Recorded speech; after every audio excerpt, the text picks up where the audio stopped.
ಇದೆ. ಮತ್ತು ಈ ದಿನ ಇಲ್ಲಿ ಸೇರಿದ್ದೀವಿ ಮಠ ಮಂಜುನಾಥ, ಎದ್ದೇಳು ಮಂಜುನಾಥ ಮತ್ತು ರಂಗನಾಯಕ. ಆ ಚಿತ್ರಗಳು ನಮಗೆ ಟೀಸರ್ ವರ್ಕ್ ಆಗಿದೆ. 2006 ಅಲ್ಲೇ ಮಠ ಬಿಟ್ಟಿದ್ದು 2 ಅವರ್ದು, ಅದನ್ನು ಮೆಚ್ಚಿದ್ರಿ ಅಭಾರಿಗಳು ನಾವು. ನಂತರ ಎದ್ದೇಳು ಮಂಜುನಾಥ ಎಲ್ಲರೂ ಅದನ್ನ ಅಟ್ರ ಫ್ಲಾಪ್ ಆಗುತ್ತೆ ಫಿಲಮ್ ಅಂತ ಭವಿಷ್ಯ ನೋಡ್ತಿದ್ರು. ಇಡೀ ಗಾಂಧಿನಗರ. ನಾನು ಜಗೇಶ್ ಸರ್ ಹತ್ರ ಹೇಳಿ ಕಣ್ಣೀರು ಹಾಕಿದ್ದೆ, ಅವ್ರ ಜ್ಞಾಪಕ ಇದೆ. ಅಣ್ಣ ಹಿಂಗಂದ್ಬಿಟ್ರಣ, ಇಲ್ಲ ಅದು ವರ್ಕ್ ಆಗತ್ತಣ್ಣ, ಜನ ನೋಡ್ತಾರಣ, ಅದನ್ನ ಜನಕ್ಕೆ ಕ್ವಾಲಿಟಿ ಬೇಕು, ಕಂಟೆಂಟ್ ಬೇಕು, ಅದು ವಿಶೇಷವಾಗಿದೆ, ನಿಮ್ಮ ಅಭಿನಯ ಎಲ್ಲೋ ಇದೆ, ಆ ಥರದ್ದು ಮಾಡಿ ತುಂಬ ಕಷ್ಟ, ಒಬ್ಬ ಕಲಾವಿದನ ಮಾತ್ರ ಸಾಧ್ಯ ಅದು, ಹೀಗೆಲ್ಲ ಮಾತಾಡಿದ್ರು. ಆನಂತರ ಅದು ರೆಕಾರ್ಡ್ ಮಾಡ್ತು. ನಂತರ ಬಂದಿತ್ತು ರಂಗನಾಯಕ. ಕ್ಲೀನಾಗಿ ಪ್ಲ್ಯಾನ್ ಮಾಡಿ ಅಚ್ಚುಕಟ್ಟಾಗಿ ಒಂದು ವಿಶೇಷವಾದ ಸಿನಿಮಾ ಕೊಡಬೇಕು ಅಂತ ರಂಗನಾಯಕವನ್ನು ರೂಪಿಸಿದ್ದೀವಿ. ಅದರ ಕೆಲವು ತುಣುಕುಗಳನ್ನ ನೀವು ನೋಡಿದ್ದೀರಿ, ಎಂಜಾಯ್ ಮಾಡಿದ್ದೀರಿ, ನಾವು ಕೇಳಿಸ್ತಿತ್ತು. ಅದು ಥಿಯೇಟ್ರಲ್ಲಿ ಇನ್ನೂ ಚೆನ್ನಾಗಿರುತ್ತೆ ಅಂತ. ಅಂದರೆ ಜನ ನಕ್ಕಾಗ, ಆಡಿಯನ್ಸ್ ನಕ್ಕಾಗ ಆ ಬರವಣಿಗೆಗೆ ಸಾರ್ಥಕತೆ, ಅಭಿನಯಕ್ಕೆ ಸಾರ್ಥಕತೆ, ಎಫರ್ಟ್ಗೆ ಸಾರ್ಥಕತೆ ಅಂತ ನಂಬಿರುವಂತಹ ತಂಡ ನಮ್ಮದು. ಈಗ ನಾನು ಜಗೇಶ್ ಸರ್ನ ವೇದಿಕೆ ಮೇಲೆ ಕರಿತೀನಿ. ನಿಮ್ಮ ಪ್ರಶ್ನೆಗಳೇನಿದ್ರು ಬಟ್ ಖಂಡಿತ ಕೇಳಬಹುದು. ಅಣ್ಣ ಒಂದು ಫಸ್ಟ್ ನಾನೊಂದು ಕೇಳ್ಬಿಡ್ತೀನಿ ಅಣ್ಣ, ನಾನೇ ಫಸ್ಟ್ ಒಂದು ಕ್ವಶನ್ ಕೇಳ್ಬಿಡ್ತೀನಿ. ಅದೇ ಬಹಳ ಇಂಪಾರ್ಟೆಂಟ್.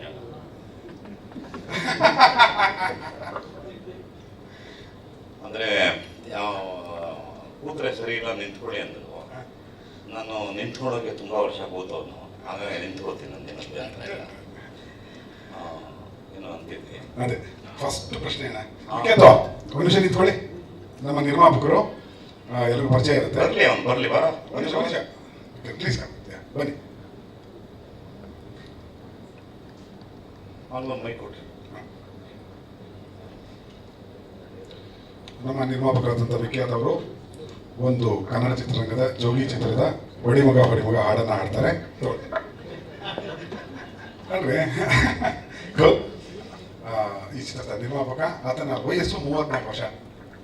ಅವ್ರಿಗಿಂತ ನಾನು 17 ವರ್ಷ ದೊಡ್ಡವನು. ನನಗಿಂತ ಇದು ಈ ಥರದ ಒಂದು ದೊಡ್ಡ ಚಿತ್ರವನ್ನು ನಿರ್ಮಿಸಿದ್ದಾರೆ. ಅದು ಏನು ಕೇಳಕ್ಕೆ ಹೊಟ್ಟಿದ್ದು ಅಂದ್ರೆ ಇಷ್ಟೇ ಅಣ್ಣ, ಒಂದೇ ಒಂದು ಕಮಿಟ್ಮೆಂಟ್ ಕೇಳಕ್ಕೆ. ಈಗ ಸಿನಿಮಾ ಚೆನ್ನಾಗಾಗುತ್ತೆ, ಖಂಡಿತ ಲಾಭ ಬರುತ್ತೆ ನನ್ನ ನಂಬಿಕೆ ನನಗಿದೆ. ಜನ ನೋಡೇ ನೋಡ್ತಾರೆ ಅಂತ ಅನ್ನುವಂಥ ವಿಶ್ವಾಸವೂ ಇದೆ. ನಂತರ ಮಠ ಆಯಿತು, ಎದ್ದೇಳು ಮಂಜುನಾಥ ಆಯಿತು, ರಂಗನಾಯಕ ಆಯಿತು. ಆದಮೇಲೆ ಚೆನ್ನಾಗಿ ದುಡ್ಡಿಟ್ಟು ಬಂದಾಗ ಇದೇ ಕಾಂಬಿನೇಷನ್ 4ನೇ ಫಿಲಮ್ ಮಾಡ್ತೀರಾ ಇಲ್ವಾ?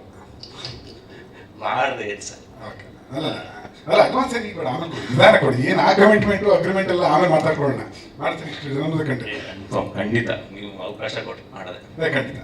ಸೊ 4ನೇ ಚಿತ್ರ ಅಂತ ಯಾರು ಕೇಳಿದ್ರು, ಇಲ್ಲ ವಿಖ್ಯಾತರು, ಏನು ಸರ್ 4ನೇ ಫಿಲಮ್ಗೆ ಏನು ಟೈಟ್ಲ್ ಇಡ್ತೀರಿ ಸರ್ ಅಂತ, ಏನಾದ್ರು ಫಿಕ್ಸ್ ಆಗಿದ್ದೀರಾ ಸರ್, ಕಥೆ ಏನಾದ್ರು ಫಿಕ್ಸ್ ಆಗಿದ್ದೀರಾ ಸರ್ ಅಂತ. ಇಲ್ಲ ಟೈಟ್ಲ್ ಫಿಕ್ಸ್ ಆಗಿದೆ, ಇನ್ನು ರಿಜಿಸ್ಟರ್ ಮಾಡಿಲ್ಲ ಅಂತ. ಇದು ನನ್ನ ಟೈಟ್ಲ್, ಯಾರು ಮುಟ್ಟೋಗಿಲ್ಲ. ಇಷ್ಟು ದಿನ ಆ ಟೈಟ್ಲು ಜಗ್ಗೇಶ್ ಸರ್ದಾಗಿತ್ತು, ಅದು ಮರ್ತೋಗಿದೆ. ಈಗ ಆ ಟೈಟ್ಲ್ನ ಮತ್ತೆ ತರ್ತಾ ಇದ್ದೀನಿ. 4ನೇ ಕಾಂಬಿನೇಷನ್ ಚಿತ್ರವಾಗಿ ಆ ಟೈಟ್ಲ್ ಬಂದು ಕಿತ್ತೋದ್ ನನ್ನ ಮಗ. ಓಕೆ, ಅದು ಕಿತ್ತೋದ್ ನನ್ನ ಮಗ ನಾನಪ್ಪ. ರೈಟ್. ಮತ್ತು ಮುಂದಿನ ಪ್ರಶ್ನೆಗಳಿಗೆ ಹೋಗ್ತಾ, ಹಾಸ್ಯಮಯವಾಗಿ ಒಂದೇ ಕಾರಣಕ್ಕೆ ಮಾತಾಡ್ತೀವಿ ಹೊರತು ಇಲ್ಲಿ ಬೋರ್ ಹುಟ್ಟಿಸುವಂತಹ ಪ್ರಸಂಗಗಳು ಬರದೇ ಇರಲಿ ಅನ್ನೋ ಕಾರಣಕ್ಕೆ ಇದು ಹೇಳಬೇಕಾಯ್ತು. ಯಾರಾದರೂ ಪ್ರಶ್ನೆಗಳು ಇದ್ರೆ ದಯವಿಟ್ಟು ಕೇಳಬಹುದು. ಇಲ್ಲ, ಇದು 3ನೇ ಸಿನಿಮಾ ಗೆಟಪ್ ಸರ್. ಆ್ಯಕ್ಚುಲಿ ನನ್ನ ಹೆಸರು ಯಾರು ಹೇಳ್ಬೋದಾ? ನೀವೇ ಹೇಳ್ಬೋದಾ ಕೇಳಿದ್ರಿ? ಈ ಗೆಟಪ್ಪಿನ ಹೆಸರು ಆ್ಯಕ್ಚುಲಿ ಗುರುಪ್ರಸಾದ್ ಅನ್ನುವ ನಿರ್ದೇಶಕ ಇದರಲ್ಲಿ ಅಭಿನಯಿಸಿಕೊಂಡಿದ್ದಾನೆ. ಅವನ ಚಿತ್ರದಲ್ಲಿ ನಿರ್ದೇಶಕನಾಗಿ ಅಭಿನಯಿಸಿದ್ದಾನೆ. ಅವನ ಹೆಸರು ಬಂತು ಪದ್ಮನಾಭ ಶರ್ಮ. ಅವನ ಗೆಟಪ್ ಇದು. ನಾ ಗೆಟಪ್ಪಲ್ಲೇ ಬರ್ತೀನಿ ಅಂತ ಹೇಳಿ ಒಂದು ಇದಾಗಿ ಬಂದಿರೋಂಥದ್ದು. ಖಂಡಿತ ಖಂಡಿತ ಚಿತ್ರ ನೋಡಿದಾಗ ಅದಿನ್ನೂ ಚೆನ್ನಾಗಿ ಗೊತ್ತಾಗುತ್ತೆ. Yes sir. ಹಾಂ ಸರ್.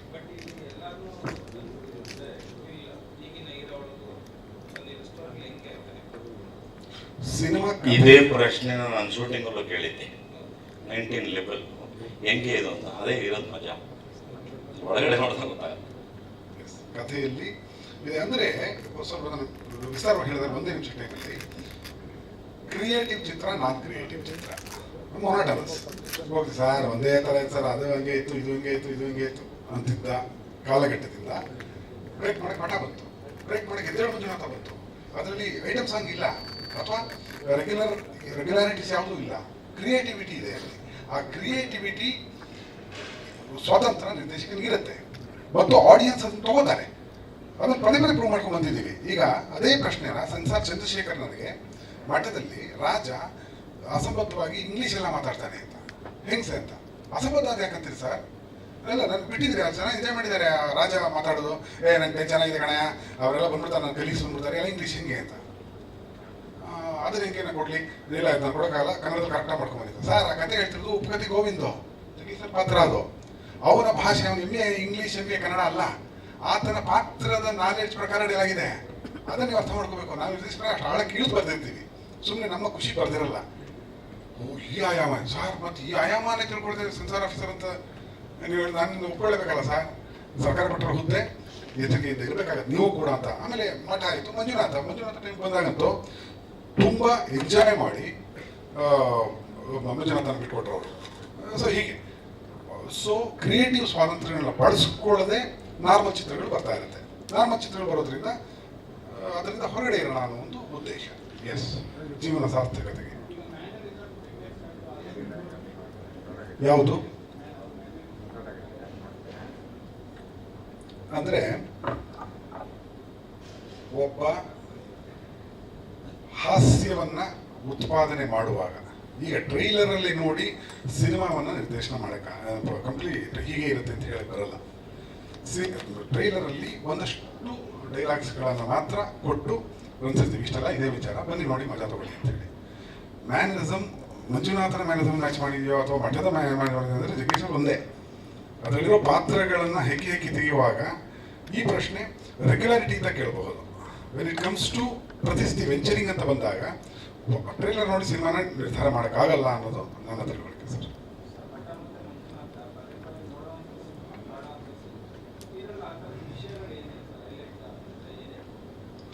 ಇದು ಪದೇ ಪದೇ ನೋಡುವಂಥ ಸಿನಿಮಾ ಆಗುತ್ತೆ ಸರ್. ಒಂದು ಸಿನಿಮಾ ಒಂದೇ ಸತಿ ನೋಡೋಕ್ಕಾಗಲ್ಲ ಅನ್ನುವಂತಹ ಒಂದು ಥಿಯೇಟರ್ಗೆ ಹೋಗ್ತೀವಿ, ಕೂತ್ಕೋತೀವಿ, ಆಗ್ತಾನೆ ಸಿನಿಮಾ ನೋಡ್ತೀವಿ, ಏನಾಗಿ ಹಿಂಸೆ ಕೊಡ್ತಾ ಇದ್ದಾನೆ ಅಂದ್ಕೊಂಡು ಹೊರಗಡೆ ಬಂತೀವಿ. ಬೇಕಾದ ಸತಿ ಅಮ್ಮ ಅಕ್ಕ ಅಂತ ಬೈಕೊಂಡು ಹೊರಗಡೆ ಬಂದಿರ್ತೀವಿ. ನಾನು ಕೂಡ ಪ್ರೇಕ್ಷಕನಾಗಿದ್ದಾನೆ. ಅದಕ್ಕೆ ಫ್ಯಾಮಿಲಿ ಫಿಲ್ಮ್ ಅಂತ ಕರೆಯೋದು. ಅಮ್ಮ ಅಕ್ಕ ಅಂತದಕ್ಕೆ ಫ್ಯಾಮಿಲಿ ಫಿಲ್ಮ್ ಆಗೋಯ್ತು. ಆ ನಂತರ ಕೆಲವು ಚಿತ್ರಗಳು ಪದೇ ಪದೇ ನೋಡಿಸ್ಕೊಳ್ಳುತ್ತೆ ಅಂದರೆ ಅದರ ಆಯಾಸ ಜಾಸ್ತಿ ಅಂತ. ಸೊ ಈ ರಂಗನಾಯಕದಲ್ಲೂ ಆ ಎಲಿಮೆಂಟ್ಸ್ ಇದ್ದೇ ಇದೆ. ನಮ್ಮ ಚಿತ್ರವನ್ನ ಒಂದ್ಸಲಿ ಮಾತ್ರ ನೋಡಲ್ಲ ಅವನು, ಪದೇ ಪದೇ ನೋಡಬೇಕು ಅಂದರೆ ಲೇಯರ್ಸ್ ಜಾಸ್ತಿ ಹಾಕಬೇಕಾಗತ್ತೆ ಅಂತ.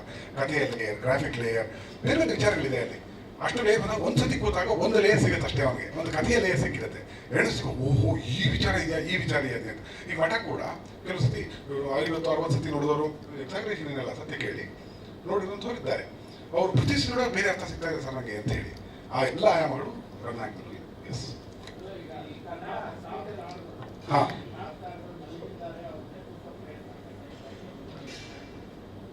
ಅಲ್ಲ ನಿಮಗೆ ಏನು ಕಾಣಿಸುತ್ತೆ ಅದೇ ಸತ್ಯ ಸರ್. ಸರಿ,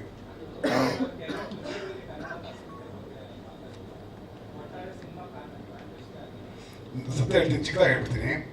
ನಮ್ಮ ಸತ್ಯ ಅಂದರೆ ಜಗೀಶರು ಅವರ ಒಂದು ಸಾಂಗ್ ನೋಡಿದ್ರಿ, ಗಾಳಿ ತಂಗಾಳಿ ಕನ್ನಡ ಮಾತಾಡಿ ಸಾಂಗ್ ಎಲ್ಲ ನೋಡಿದ್ರಿ. 5-6 ಲಕ್ಷ 7 ಲಕ್ಷ ರೀಚ್ ಆಗಿದೆ ಆಲ್ರೆಡಿ. ಆ ಡ್ಯಾನ್ಸು ಅದು 17 ಶೂಟಿಂಗ್ ಮಾಡಿದ್ದು ಒಂದು ಸಾಂಗ್. ಅದು ಆ ಟೈಮಲ್ಲಿ ಏನಾಯಿತು ಅಂತಂದರೆ ಜಗೀಶರು ಚೆಕ್ ಮಾಡಬೇಕು. ಯಾಕೆಂದರೆ ಅವರು ಬಂಡನ ಗಂಡ ಸಾಂಗ್ಗಳು ಮಾಡಿರೋ ಟೈಮಲ್ಲಿ ಅವ್ರಿಗೆ 33 ಆಸ್ಪಾಸು.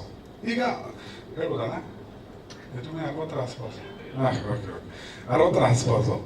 ಅದೇ ಎನರ್ಜಿ ಬೇಕಣ್ಣ ನನಗೆ ಅಂತ, ಅಷ್ಟು ಕಂಡೀಷನ್ ಅಣ್ಣ.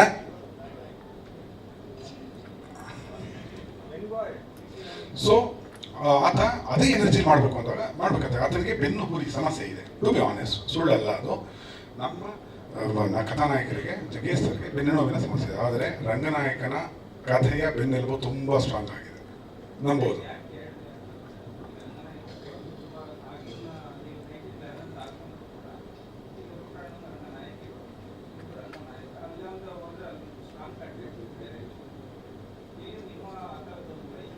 ಎಲ್ಲ ರಂಗನಾಯಕಿ ಸ್ಟ್ರಾಂಗ್ ಕಂಟೆಂಟ್ ಅನ್ನೋಕ್ಕಿಂತ ಅದು ಇನ್ಸೆಸ್ಚುವಲ್ ಅಂತ, ತಾಯಿ ಮಗನ ರಿಲೇಷನ್ ಬಗ್ಗೆ ನಾವು ಆ ಥರ ಕೆಲಸ ಮಾಡಲ್ಲ.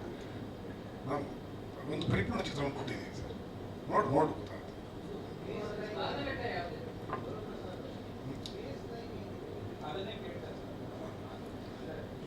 ಇದು ಒಂದು ಚಿಕ್ಕದಾಗಿ ಹೇಳೋದಾದ್ರೆ ಇದೊಂದು ವಿಡಂಬನೆಯ ಚಿತ್ರ.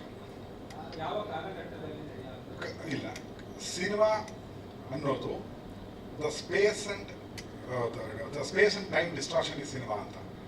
ಸಿನಿಮಾ ಕಾಲಾತೀತ ಅಂದ್ರೆ ಕ್ರಿಯೇಟಿವ್ 2024 ಡಿಜಿಟಲ್ ವರ್ಲ್ಡ್ ನಲ್ಲಿ ತಲೆ ಇರೋರು ಅವ್ರು ಮಾಡುವಂತಹ ಚಿತ್ರಗಳು ಕಾಲಾತೀತವಾಗಿರುತ್ತೆ. ಅದಕ್ಕೆ ಯಾವ ಬೌಂಡ್ರೀಸ್ ಇಲ್ಲ. ಇದು 1983 ನಡೆದ ಕತೆ ಅಂತಂದ್ರೆ ಅವತ್ತಿನ ರೌಡಿಸಂ ಕತೆ ಯಾವುದೋ ಒಂದು ಇದು ಸತ್ಯ ಕತೆ ಅಂತ. ಈಗ ಮಠ ನಾವು ಮಾಡಿದಾಗ 2006 ಮಾಡ್ತೀವಿ, ಮಾಡಿ ಪಬ್ಲಿಸಿಟಿ ಎಲ್ಲ ಮಾಡಿ ರಿಲೀಸ್ ಮಾಡಬೇಕು ಅಂತ ಕಾಯ್ತಾ ಇರ್ತೀವಿ. ಆ ಥರ ಮಾರನೇ ದಿನ ರಿಲೀಸ್ಗೆ ಪ್ಲಾನಿಂಗ್ ನಡೀತಾ ಇರುತ್ತೆ, ಮೀಟಿಂಗ್ ನಡೀತಿರುತ್ತೆ. ಆ ಟೈಮಲ್ಲಿ ಕಂಚಿ ಮಾಡಿದ್ರೆ ಹಣ ಬೀಳುತ್ತೆ. ನಾವು ಯಾವತ್ತೂ ತೋರಿಸಿದ್ವು ಅದನ್ನ. ಸೊ ಕಾಲಾತೀತದ ಅರ್ಥವೇ ಅದು. ಸಾರಿ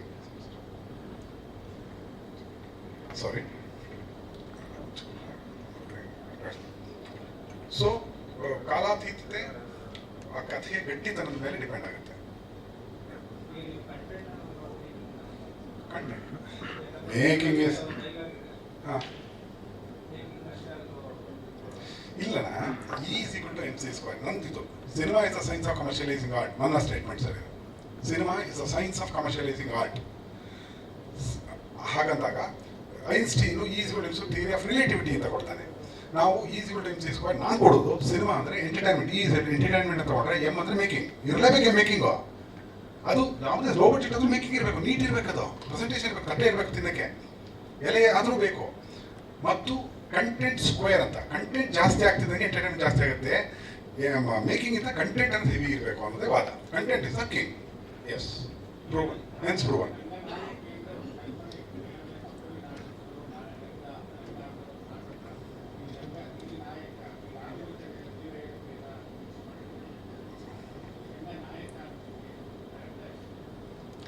ರಂಗನಾಯಕ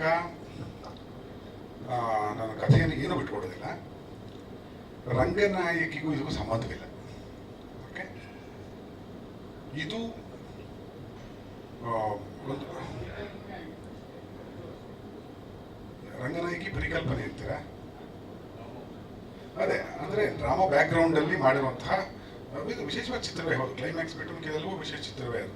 ಕ್ಲೈಮ್ಯಾಕ್ಸ್ ಎಲ್ಲ ಇನ್ಸೆಸ್ಚುವಲ್ ಎಲಿಮೆಂಟು ಕನ್ನಡಿಗರ ಮನಸ್ಸಿಗೆ ಒಪ್ಪೋದನ್ನು ಪುಟ್ಟಣ ಯಾಕೆ ಆಯ್ಕೆ ಮಾಡ್ಕೊಂಡು ನನಗೂ ಗೊತ್ತಿಲ್ಲ. ಇದೆ ಇಲ್ಲ ಇಲ್ಲ ಅದಕ್ಕೂ ಅದಕ್ಕೆ ನನಗೂ ಹೆಮ್ಮೆ ಇದೆ. ಆದರೆ ಇಲ್ಲಿ ಬಂತು ಈ ರಂಗನಾಯಕ ಈತ ಎಂಟರ್ಟೈನ್ ಮಾಡುವಂತಹ ನಾಯಕನಾಗಿರ್ತಾನೆ. ಅದರ ಪಾತ್ರ ಏನು, ಹೇಗೆ ಅವನು ಎಂಟರ್ಟೈನ್ ಮಾಡಬಲ್ಲ ಅನ್ನೋ ಒಬ್ಬ ವಿದೂಷಕನ ಕಥೆ. ಯಾರ ಕಥೆ ಅಂತ ಹೇಳಬಲ್ಲೆ, ಆತ ಏನೇನು ಮಾಡಬಲ್ಲ ಅಂತ ನನಗೆ.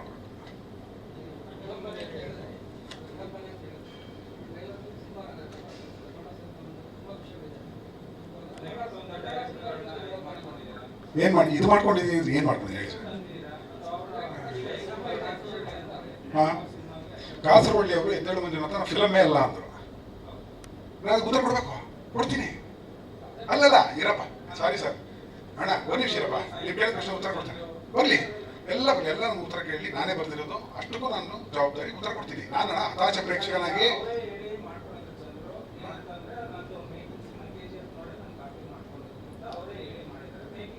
ಯಾವ ಚಂದ್ರು ಸರ್, ಎಲ್ಲೆಲ್ಲಿ ಚಂದ್ರ ಬಗ್ಗೆ ಏನು ಮಾತಾಡಿದ್ದೀವಿ?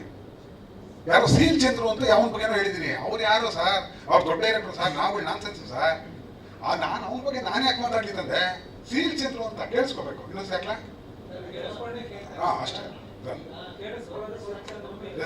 ಅದಕ್ಕೆ ಮುಂಚೆ ನಾನು ಒಂದೆರಡು ಮಾತಲ್ಲಿ ಮುಗಿಸ್ಕೊಡ್ತೀನಿ. ನವಿಲಿ ಸಂವಾದ ನನಗೆ ಸ್ವಲ್ಪ ಜಾಸ್ತಿ ಹೊತ್ತು ನಿಂತ್ಕೊಂಡು ನಾವು ಕತೆ, ಚಿತ್ರಕಥೆ, ಸಂಭಾಷಣೆ, ಪರಿಕಲ್ಪನೆ, ಎವ್ರಿಥಿಂಗ್ ಈಸ್ ಗುರುಪ್ರಸಾದ್. ನಾನು ಒಬ್ಬ ಕಲಾವಿದ. ಹುಡುಗ ಕೈ ತುಂಬ ದುಡ್ಡು ಕೊಟ್ಟಿದ್ದ, ನಮ್ಮ ಮನೆ ಹುಡುಗ, ನಮ್ಮ ಮನೇಲಿ ಬೆಳೆದವನು. ಅವನು ತುಂಬ ಒಳ್ಳೆಯದಾಗಬೇಕು ಅನ್ನೋದು ನನ್ನ ಒಂದು ಅಭಿಲಾಷೆ. ತುಂಬ ಜನ ಬಹಳ ಸಣ್ಣ ಪ್ರಾಯದಲ್ಲಿ ಆರ್ಟಿಸ್ಟ್ಗಳಾಗಬೇಕು ಅಂತ ಆಸೆ ಪಡ್ತಾರೆ. ಒಂದು ಸಣ್ಣ ಪ್ರಾಯದಲ್ಲಿ ನಾನೊಬ್ಬ ನಿರ್ಮಾಪಕ ಆಗಬೇಕು ಅಂತ ಆಸೆ ಪಟ್ಟಂಥ ಹುಡುಗ.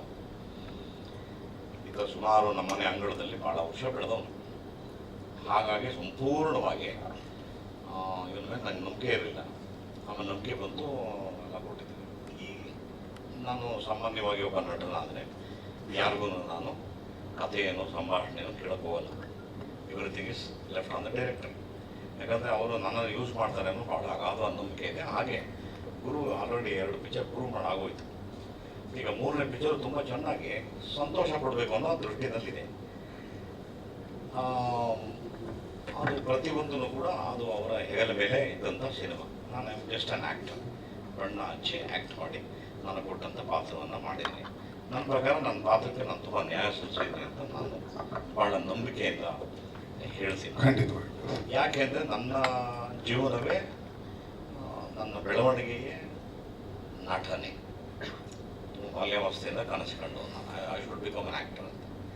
ಅದಾಗಿದ್ಮೇಲೆ ನಾನು ಪರಿಪೂರ್ಣವಾಗಿ ಅದರ ಬಗ್ಗೆ 100% ಆಲೋಚನೆ ಮಾಡೋದು. ಎಷ್ಟೊಂದೇ ಗುಡ್ ಜಾಬ್. ನನ್ನನ್ನು ನಕ್ಷಕ್ಕೆ ಒಂದು ಯಂತ್ರವಾಗಿ ಬೆಳೆಸ್ಕೊಂಡು ಅವರ ಬುದ್ಧಿಶಕ್ತಿಯಲ್ಲಿ ಒಂದು ಕಥೆನ ಮಾಡಿಕೊಂಡಿದ್ದಾರೆ. ಅದು ಒಬ್ಬ ಡೈರೆಕ್ಟರ್ಗೆ ಒಂದು ಕೆಪಾಸಿಟಿ. ಅದು ಇಲ್ಲಿ ನೋಡೋಕೆ ಒಂಥರ ಇರುತ್ತೆ, ಪರದೆನಲ್ಲಿ ಒಂಥರ ಇರುತ್ತೆ, ಭಾಳ ಒಂದು ಮಜಾ ಸಿಕ್ಕುವಂಥದ್ದು. ಇದಿಷ್ಟೊಂದು once again I will clarify everything, every word is his word. I am just an actor. So ತಾವೆಲ್ಲ ಬಂದಿದ್ದೀನಿ, ಭಾಳ ಸಂತೋಷ. ನಾನು ತುಂಬ ಹೆಚ್ಚಿಗೆ ನಿಂತ್ಕೊಳಕ್ಕಾಗಲ್ಲ. ಸೊ ಹಾಗಾಗಿ ಈ ಚಿತ್ರದ ಟ್ರೇಲರ್ನ ನೋಡಿದ್ದೀನಿ, ಖುಷಿ ಆಯಿತು. ಶುಭ ಹಾರೈಸಿ, ಒಳ್ಳೆಯದಾಗಲಿ, ನಿರ್ಮಾಪಕನ ಒಳ್ಳೆಯದಾಗಲಿ, ಡೈರೆಕ್ಟರ್ ಕಾನ್ಸೆಪ್ಟ್ ಮುಂದಕ್ಕೆ ಹೋಗಿ. ಆಮೇಲೆ ಇನ್ನೊಂದು ಯಾವುದೋ ಸಿನಿಮಾ ಬಗ್ಗೆ ಹೇಳಿದ್ರೆ ನಾವು ಯಾವುದೋ ಒಪ್ಪಿಲ್ಲ, ಅದನ್ನು ಯಾವುದೋ ಮಾಡಿಲ್ಲ, ಸುಮ್ಮನೆ ಅವರೊಂದು ಸರಿ ಜೋಕ್ರಿಗೆ ಹೇಳಿದ್ದಾರೆ. ನನಗೆ ಇನ್ನೂ ಯಾವುದೂ ಒಪ್ಪಿಗೆ ಆಗಿಲ್ಲ ಅಂತ. ಸೊ ಹಾಗಾಗಿ ಇದಿಷ್ಟು everything is directors and the stage is given to the director. Question is yours, answer is this, enjoy. ಇಲ್ಲ ಆ ಥರ ಯಾವುದಿಲ್ಲ ಅಂತ ಹೇಳ್ತಾನೆ. ಅವ್ರ ಖುಷಿ ಹೇಳ್ಕೊಂಡಿದ್ದಾರೆ. ನಾನು ಯಾವುದು ಡೇಟೇ ಕೊಟ್ಟಿಲ್ಲ, ನಾನು ಡೇಟೇ ಕೊಟ್ಟಿಲ್ಲಲ್ಲ. ಸೊ ಹಾಗಾಗಿ ಈ ಸ್ಟೇಜನ್ನು ನಾನು ಡೈರೆಕ್ಟರ್ಗೆ ಬಿಟ್ಕೊಟ್ಟು ನಿಮ್ಮ ಜೊತೆ ನಾನು ಕೂತು ಎಂಜಾಯ್ ಮಾಡ್ತೀನಿ. Thank you.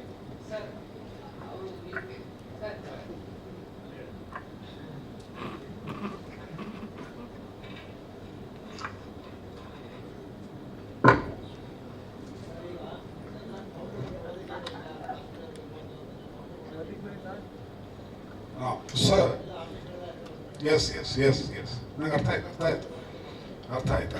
ಒಳ್ಳೆ ಪ್ರಶ್ನೆ. ಒಬ್ಬ ಹತಾಶ ಪ್ರೇಕ್ಷಕ ಕನ್ನಡ ಚಿತ್ರೋದ್ಯಮದ ಯಾವ್ಯಾವ ಸಿನಿಮಾಗಳು, ಯಾವ್ಯಾವ ಕಥಾನಾಯಕರು ಯಾವ್ಯಾವ ಥರ ಸಿನಿಮಾ ಮಾಡಿದ್ದಾರೆ, ಎಷ್ಟೆಷ್ಟು ಸಿನಿಮಾ ಮಾಡಿದ್ದಾರೆ, ಅಷ್ಟು ಮಾಹಿತಿ ಇದೆ. ನಾನು ನನ್ನ ಚಿತ್ರಕಥಾ ಸ್ಕೂಲ್ ನಡೆಸ್ತೀನಿ. ನನ್ನ ರಿಸರ್ಚ್ ಇಷ್ಟಿದೆ. 14ನೇ ವಯಸ್ಸಿಂದ ಈಗ 52 ಅಂತಂದರೆ ಆಲ್ಮೋಸ್ಟ್ 38 ವರ್ಷಗಳ ಕಾಲ ಅದೇ ಧ್ಯಾನವಾಗಿ ಕೆಲಸ ಮಾಡಿದ್ದಾರೆ. ಅದರಲ್ಲಿ ಬಹಳಷ್ಟು ಕಥೆಗಳು ಜನ ಏನು ಮೆಚ್ತಾರೆ ಅದನ್ನು ಕೊಡಬೇಕು ಅನ್ನೋ ಒಂದು ಧೋರಣೆಯಲ್ಲಿ ಹೋದರೆ, ಕ್ರಿಯೇಟಿವ್ ಆಗಿ ಮಾಡುವಂತಹ, ಇದು ಯಾಕೆ ಮಾಡಲ್ಲ ಅಂತ ಪ್ರಶ್ನೆ ಪ್ರತಿಯೊಬ್ಬ ಇರಿಗೂ ಇರುತ್ತೆ. ಯಾಕೆ ಮಾಡಲ್ಲ, ಮಾಡ್ಬೋದಲ್ಲ, ಒಳ್ಳೊಳ್ಳೆ ಸಿನಿಮಾ ಮಾಡೋದಲ್ಲ, ಯಾಕೆ 2ನೇ ಫಿಲ್ಮ್ 3ನೇ ಫಿಲ್ಮ್ ನಾನ್ಸೆನ್ಸ್ ಥರ ಇರುತ್ತೆ ಇದು ಅಂತ. ಸರಿ ಆಯಿತು. ಹಾಗಾದರೆ ನಾನು ಹೊರಗಡೆ ಕೂತ್ಕೊಂಡು ಕಾಮೆಂಟ್ ಮಾಡೋನಲ್ಲ. ನಾನೇ ಅಲ್ಲಿ ಹೋಗಿ ಒಂದು ಅಡುಗೆ ಸರಿ ಇಲ್ಲ ಅಂದರೆ ಮನೆಯಲ್ಲಿ ನಾನು ಮಾಡಿ ತೋರಿಸ್ಬಿಡ್ತೀನಿ, ಹೀಗಿರ್ಬೇಕಿತ್ತು ಅಂತ. ದಟ್ಸ್ ದ ಸಾಧಕ. ಇಲ್ಲ ಚೆನ್ನಾಗಿಲ್ಲ, ನೀನು ಚೆನ್ನಾಗಿ ಕೆಟ್ಟದಾಗಿದೆ, ಅಡುಗೆ ಮಾಡೋದು ಕೆಟ್ಟದಾಗಿದೆ ಬೈಕೊಂಡು ಓಡಾಡೋ ಆ ದರಿದ್ರ ಮನಸ್ಥಿತಿ ನಾನಿರಲ್ಲ. ಮಾಡಿ ತೋರಿಸುವಂತಹ ಇದಾದಾಗ ನಿರ್ದೇಶಕನಾಗಿ ನಾನು ಅದೇ ಚಾಲೆಂಜನ್ನು ನಾನೇ ತಗೊಂಡು, ಬರಪ್ಪ ಹತಾಶ ಪ್ರೇಕ್ಷಕ ಬರ್ತಾನೆ, ಅವ್ನು ಕಲ್ ಕೆಟ್ಟರೆ ಸಿನಿಮಾ ಮಾಡಿ ತೋರಿಸ್ತಾನೆ. ನೀವೇನು ಬುದ್ಧಿಮೆ ಅಂತ ನಮಗೆ ಮಾಡ್ತಿರುವಂತಹ ಚಿತ್ರಗಳಿವೆ, ಆ ಚಿತ್ರಗಳಲ್ಲಿ ಪರಿಪೂರ್ಣತೆ, ಕ್ವಾಲಿಟಿ, ಅದನ್ನ ನಾಯಕರನ್ನ ಬಳಸ್ಕೊಳ್ಳುವಂಥದ್ದು. ಜಗ್ಗೇಶ್ ಅವರ 100-120 ಚಿತ್ರಗಳಲ್ಲಿ ಮಠ ಮಂಜುನಾಥ ಒಂದು ಕಡೆ ರಂಗನಾಯಕ ಒಂದು ಕಡೆ ನಿಲ್ಲುತ್ತೆ. ಅದಕ್ಕೆ ಒಂದು ಹಾಗಾಗಿ ಈ ಥರ ಟ್ಯಾಲೆಂಟ್ ಸರಿಯಾಗಿ ಬಳಸ್ಕೊಂಡಿಲ್ವಾ ಇಲ್ಲಿ ಅಂತ. ಅದು ನಿರ್ದೇಶಕನ ಜವಾಬ್ದಾರಿ ಆಗಿರುತ್ತೆ, ರೈಟರ್ ಜವಾಬ್ದಾರಿ ಆಗಿರುತ್ತೆ, ಅದು ಅವನ ಕೆರಿಯರ್ ಜವಾಬ್ದಾರಿ ಕೂಡ ಆಗಿರುತ್ತೆ. ನಾನು ಇದುವರೆಗೂ ಯಾವ ಚಿತ್ರಗಳು ಮಾಡಿಲ್ಲ. ಜೀವನಕ್ಕೋಸ್ಕರ ಸಿನಿಮಾ ಬಲಿ ಕೊಡುವಂಥ ಕೆಲಸ ಮಾಡಿಲ್ಲ. ನನ್ನ ಜೊತೆ ಇದು ಪಾಲುದಾರಿಕೆ ಮೋಸಗಳಾಗಿರಬಹುದು, ನನ್ನ ಜೊತೆ ವರ್ಕ್ ಮಾಡಿದವರು ಹಾಳು ಮಾಡಿರ್ಬೋದು ಕ್ಲೈಮ್ಯಾಕ್ಸ್ಗಳನ್ನ, ಅದನ್ನು ಹೇಳಕ್ಕೆ ಹೋಗಲ್ಲ. ಆದರೂ ಅದೆಲ್ಲ ಮೀರಿ ಒಬ್ಬ ಹತಾಶ ಪ್ರೇಕ್ಷಕನ ಗೆಲುವು ಇವತ್ತು. ಹತಾಶ ಪ್ರೇಕ್ಷಕರು ಮತ್ತೆ ಹುಟ್ಟು ಬಂದು ಏನೋ ಪ್ರೂವ್ ಮಾಡಿಬಿಡ್ತಾರೆ ಅನ್ನೋದಕ್ಕೆ ಬೇಕಾದಷ್ಟು ಉದಾಹರಣೆಗಳಿದೆ. ಯಾರೂ ಕೂಡ ಎಲ್ಲೂ ಟ್ರೈನ್ ಆಗದೆ ಸಿನಿಮಾಗಳು ನೋಡಿ ಸಿನಿಮಾಯಿಂದ ಸ್ವಯಂಭೂಗಳಾಗೇನೆ ಕಲ್ತು ಅದನ್ನೇ ಒಂದು ಜೀವನ ಇದರಲ್ಲಿ ಮಾಡುವಂಥ ಜೀವನ ದಾರಿನೇ ಹೀಗಿರುತ್ತೆ ಅಂತ ನಾವು ಮಾಡೋದೇ ಒಳ್ಳೆ ಸಿನಿಮಾಗಳು ಅಂತ ಸುಮ್ಮನೆ ಹೇಳ್ತೀನಿ. ಇನ್ನೊಂದು ಆಗ್ಬೋದಿತ್ತಲ್ಲ, ಮಠ ಆಯಿತು, ಮಂಜುನಾಥ ಆಯಿತು, ಗುರುಪ್ರಸಾದ್ ಕೋಟಿ ಡೈರೆಕ್ಟರ್, ಒಬ್ಬ ಒಂದು ಕಾಲಕ್ಕೆ ಕಾಫಿ ಪುಡಿ ಮಾಡ್ತಿದ್ದವನು, ಒಂದು ಕಾಲಕ್ಕೆ ಮೆಡಿಸಿನ್ ಮಾಡ್ತಿದ್ದವನು, ಮೆಡಿಕಲ್ ರೆಪ್ ಆಗಿ ಇದ್ದವನು, ಹತಾಶ ಪ್ರೇಕ್ಷಕನಾಗಿದ್ದವನು ಆ ಟೈಮಲ್ಲಿ. ಮತ್ತು ಆತ ಏನೇನೋ ಮಾಡ್ಕೊಂಡಿದ್ದ, ಹುಡುಗನಿದ್ದ. ಅವನು ಬಂದು ಒಂದು ಕೋಟಿ ಡೈರೆಕ್ಟರ್ ಆಗ್ತಾನೆ. ಆದಮೇಲೆ ಸಿಂಪಲ್ ಕಾಮನ್ ಸೆನ್ಸ್, ಇವತ್ತಿನ ಪ್ರಪಂಚ ನಡೆಯೋದು ಹೇಗೆ ಅಂದರೆ, ಮತ್ತೆ ಅದೇ ಕಾಂಬಿನೇಷನ್ ಇಟ್ಕೊಂಡು ಇನ್ನೊಂದು ಕಿತ್ತೋಗ್ರೆ ಫಿಲ್ಮ್ ಮಾಡ್ರೆ 2-3 ಕೋಟಿ ಬಂದ್ಬಿಡುತ್ತೆ. 2009 ಒಂದು 3 ಕೋಟಿ 5 ಕೋಟಿ ಇರುತ್ತೆ, ಬೇಕಾಷ್ಟು ಆಸ್ತಿ ಇರುತ್ತೆ, ಏನು ಬೇಕಾದ್ರೂ ಮಾಡ್ಕೋಬೋದು. I don't know. ಸೊ ಅಲ್ಲ, ಪ್ರಶ್ನೆಯ ತಿರುಚುವಿಕೆ ನಾನು ಅಷ್ಟು ಅದಕ್ಕೆ ಪ್ರಶಂಸೆ ಇಲ್ಲ ನನ್ನ ಕಡೆಯಿಂದ. ಅಲ್ಲಲ್ಲ ಇಲ್ಲ ಒಂದು ನಿಮಿಷ ನಾಗರ ಸರ್, ಕಿತ್ತೋದ್ ಸಿನಿಮಾ ಗೆಲ್ಲತ್ತೆ ಅಲ್ಲ, ಕಿತ್ತೋದ್ ಸಿನಿಮಾ ಗೆಲ್ಲತ್ತೆ ಅಂತ ನಾನು ಸ್ಟೇಟ್ಮೆಂಟ್ ಕೊಟ್ಟಿಲ್ಲ. ಪ್ರಶ್ನೆಯ ತಿರುಚುವಿಕೆ, ಮ್ಯಾನಿಪುಲೇಷನ್ ಈ ಪ್ರೇಕ್ಷಕನಿಗೆ, ಹತಾಶ ಪ್ರೇಕ್ಷಕನಿಗೆ ಎಲ್ಲವೂ ಗೊತ್ತಿದೆ. ನಾನು ಪತ್ರಕರ್ತನಾಗಿದ್ದವನೇ. ಏನು ಉದ್ದೇಶ ಅಂದರೆ, ಕೆಲವು ಕೆಟ್ಟ ಚಿತ್ರಗಳನ್ನ ಕಥಾನಾಯಕರು ಕಣ್ಣು ಹೊತ್ಕೊಂಡು ಮಾಡಿದಾರಲ್ಲ, ಯಾಕೆ ಅನ್ನೋ ಪ್ರಶ್ನೆ ಇದ್ದೇ ಇದೆ ನನಗೆ ಅವತ್ತು. ಅದನ್ನ ನೀವು ಪತ್ರಕರ್ತರಾಗಿ ಅಲ್ಲಿದ್ದಾಗ ಅವಕಾಶ ಕೇಳಲ್ಲ. ಚಪ್ಪಳಕ್ಕೆ ಮುಂದೆ ಬಿಟ್ಟಿರುತ್ತೆ ಆ ಫಿಲಮ್. 70 ಫಿಲಮಲ್ಲಿ 1-2 ಗೆದ್ದುಬಿಟ್ಟಿರುತ್ತೆ. 69 ಫಿಲಮಲ್ಲಿ ಕಥಾನಾಯಕ ಅವನು ದುಡ್ಡು ಮಾಡ್ತಾ ಇರ್ತಾನೆ. ಕಥಾನಾಯಕ ಪ್ರೊಟಗಾನಿಸ್ಟ್, ಆಂಟಗಾನಿಸ್ಟ್, ವಿಲನ್ ಅಂದ್ರೆ ಆಂಟಗಾನಿಸ್ಟ್, ಹೀರೋ ಒಂದು ರೈತ, ಯೋಧ, ಯಾರು ದೇಶಕ್ಕೋಸ್ಕರ ಬೇರೆಯವ್ರಿಗೋಸ್ಕರ ಪ್ರಾಣ ತ್ಯಾಗ ಮಾಡ್ತಾನೆ ಅವನು. ಆಮೇಲೆ ಕೆಲವರು ನಾಯಕರು, ಕಥಾನಾಯಕರು ಕಲಾ ಸೇವೆ ಮಾಡಿದಿರಿ ಅಂತ ಹೇಳಿ ನನ್ನ ಹತ್ರ ಬಯಸ್ಕೊಂಡು, ಏನು ಕಲಾ ಸೇವೆ ಸರ್, ಕಲಾ ಸೇವೆ ಏನು ಮಾಡಿದರೆ, ಪೇಮೆಂಟ್ ಕೊಟ್ಟಿಲ್ವಾ, ದುಡ್ಡು ತಗೊಂಡಿಲ್ವಾ? ಇದನ್ನೇ ದ್ವಾರಕೀಶ್ ಅವರು ಹೇಳ್ತಾ ಇದ್ದು. ನಾನು ಒಳಗಡೆ ಬಂದು 26 ವರ್ಷ ಆಯಿತು, 99 ತಾನೇ ಇದು. I don't call it's industry. ಬೇಗ ತಗೊಳ್ಳಿ, ಇದು ಒಳ್ಳೆ ಮಾಹಿತಿ ಆಗುತ್ತೆ. ಇದು ಕನ್ನಡ ಚಿತ್ರೋದ್ಯಮ ಅಂತ ಇದು ಕನ್ನಡ ಚಿತ್ರರಂಗ, ಚಿತ್ರೋದ್ಯಮ ಅಲ್ಲ. ಉದ್ಯಮ ಅಂದ್ರೆ ಏನು? Common sense. ಉದ್ಯಮ ಅಂದರೆ ನಾನು ರಿಸರ್ಚ್ ಇಂದ ಬಂದವರು. ಉದ್ಯಮ ಅಂದ್ರೆ ಏನು? ಒಂದು ರಾ ಮೆಟೀರಿಯಲ್, ಒಂದು ಪ್ರಾಡಕ್ಟ್, ಯಾವುದೋ ಒಂದು ಪ್ರಾಡಕ್ಟ್. ರಾ ಮೆಟೀರಿಯಲ್ ಮೇಲೆ ಕಂಟ್ರೋಲ್ ಇರಬೇಕು, ಫಿನಿಶ್ಡ್ ಪ್ರಾಡಕ್ಟ್ ಮೇಲೆ ಕಂಟ್ರೋಲ್ ಇರಬೇಕು, ಮಧ್ಯದಲ್ಲಿ ಕ್ವಾಲಿಟಿ ಅಶ್ಯೂರೆನ್ಸ್ ಇರಬೇಕು, ಮತ್ತು ಸ್ಯಾಟಿಸ್ಫ್ಯಾಕ್ಷನ್ ಇಲ್ಲ ಅಂದರೆ ಕನ್ಸ್ಯೂಮರ್ ಕೋರ್ಟ್ ಇರಬೇಕು. ಸಿನಿಮಾ ಚೆನ್ನಾಗಿಲ್ಲ, ನಾನು 100 ರೂಪಾಯಿ ವಾಪಸ್ ಕೊಡು ಅಂತ ಕೇಳೋದು ಬಂದಾಗ ಇದು ಉದ್ಯಮ ಅನಿಸುತ್ತೆ. ಇದು ಉದ್ಯಮ ಅಲ್ಲ. ಉದ್ಯಮದ ಹೆಸರಲ್ಲಿ, ಕಲಾ ಸೇವೆ ಹೆಸರಲ್ಲಿ ಆಗ್ತಿರುವಂತಹ ಬೇಕಾದಷ್ಟು ಇದನ್ನ ಒಪ್ಕೊಂಡು ಬರಲಾಗಿ ಕಾರಣಾಂತರಗಳಿಂದ ಜೀವನಕ್ಕೋಸ್ಕರ ಅದು ಶೇಪ್ ತಗೊಂಡಿದೆ. ನಾನು ಅದೆಲ್ಲ ವಿರೋಧಿಸ್ತಿದ್ದೀನಿ ಸರ್. ಎಸ್ ಸರ್, ಹೇಳಿ ಅಣ್ಣ. ಕ್ರಿಯೇಟಿವಿಟಿ ಮೆಚ್ಚಿ ಅಣ್ಣ, ಥ್ಯಾಂಕ್ ಯು. ನಾನು UAE ಆಕ್ಟ್ ಮಾಡಿದ್ದೀನಿ. UAE ಒಂದು 26-27 ದಿನ ಮುಖ್ಯ ಪಾತ್ರವಾಗಿ ಕಾಣಿಸ್ಕೊತೀನಿ. ಅವ್ರ ಬಗ್ಗೆ ವಿಶೇಷವಾದ ಗೌರವ ಇದೆ. ಇಲ್ಲಿ ಯಾವ ಹೆಸರುಗಳನ್ನ ತಂದಿದ್ದೀವಿ, ಕೆಲವು ಹೆಸರುಗಳಿಗೆ ಟಾಂಟಿಂಗ್ ಕೊಟ್ಟಿದ್ದೀವಿ, ಅದು ಉದ್ದೇಶಪೂರ್ವಕವಾಗಿ ಕೊಟ್ಟಿದ್ದೀನಿ, ನಾನೇ ಕೊಟ್ಟಿರೋದು. ಒಬ್ಬ ಹತಾಶ ಪ್ರೇಕ್ಷಕ ಕೊಟ್ಟಿರೋದು. ಆ ಕೋಪದಲ್ಲಿ, ಸಾತ್ವಿಕ ಕೋಪದಲ್ಲಿ ಹೇಳ್ತಾ ಇದ್ದೀನಿ. ಕೆಲವರ ರೇಕ್ಸ್ ಗಟ್ಟಿಗೆ ಒಂದು ಮಂತ್ರಘೋಷಗಳಲ್ಲಿ ಉಪೇಂದ್ರಾಯ ನಮಃ ಅನ್ನೋದು ಸಂಧ್ಯಾ ವಂದನೆ ಮಂತ್ರದ ಸಾಲು. ಅದಕ್ಕೇನು ಹಂಗೆ ಇದು ಮಾಡಿಲ್ವಲ್ಲ. ತುಂಬ ಶ್ರದ್ಧೆಯಿಂದ ಸಂಧ್ಯಾ ನೋಡುವಾಗ ಓಂ ಅಂತ ಬಂದಾಗ, ಮತ್ತೆ ಪೂಜೆ ಟೈಮಲ್ಲಿ ಓಂ ಉಪೇಂದ್ರ ಅನ್ಕೊಂಡು ರೌಡಿಸಂ ಚಿತ್ರದ ಬಗ್ಗೆ ಮಾತಾಡ್ಕೊಂಡು ಹಾಗೆ ಒಂದು ಟಾಂಟು. ಆ ಕ್ರಿಯೇಟಿವಿಟಿನ ಕ್ರಿಯೇಟ್ ಮಾಡಬೇಕು. ಅದೇ ಕೊಡ್ತೀನಿ. ಉಪೇಂದ್ರ ಅವಮಾನ ಮಾಡ್ತಿಲ್ಲ ಅಂತ ನಾನು ಆತ್ಮನೇ ಒಪ್ಪನೆ.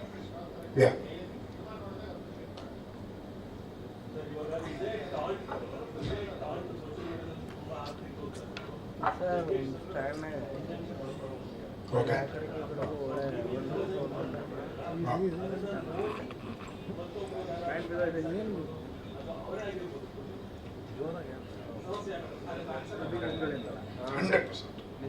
ನಾನು ಹತಾಶ ಪ್ರೇಕ್ಷಕ ಏನು ಹೇಳಬೇಕಾಗಿದ್ದಾನೋ ಅದನ್ನ ಧೈರ್ಯವಾಗಿ ಒಬ್ಬ ಯೋಧನ್ ತರ, ಕ್ರಾಂತಿಕಾರಿ ತರ ಹೇಳಿದ್ದೀನಿ. ಗೌರವ ಇರಲಿ. ಇಲ್ಲ ಹನುಮಂತ ನಾವು ಬಂದ್ರಪ್ಪ ಅದು ನೋಡ್ಬೋಣ.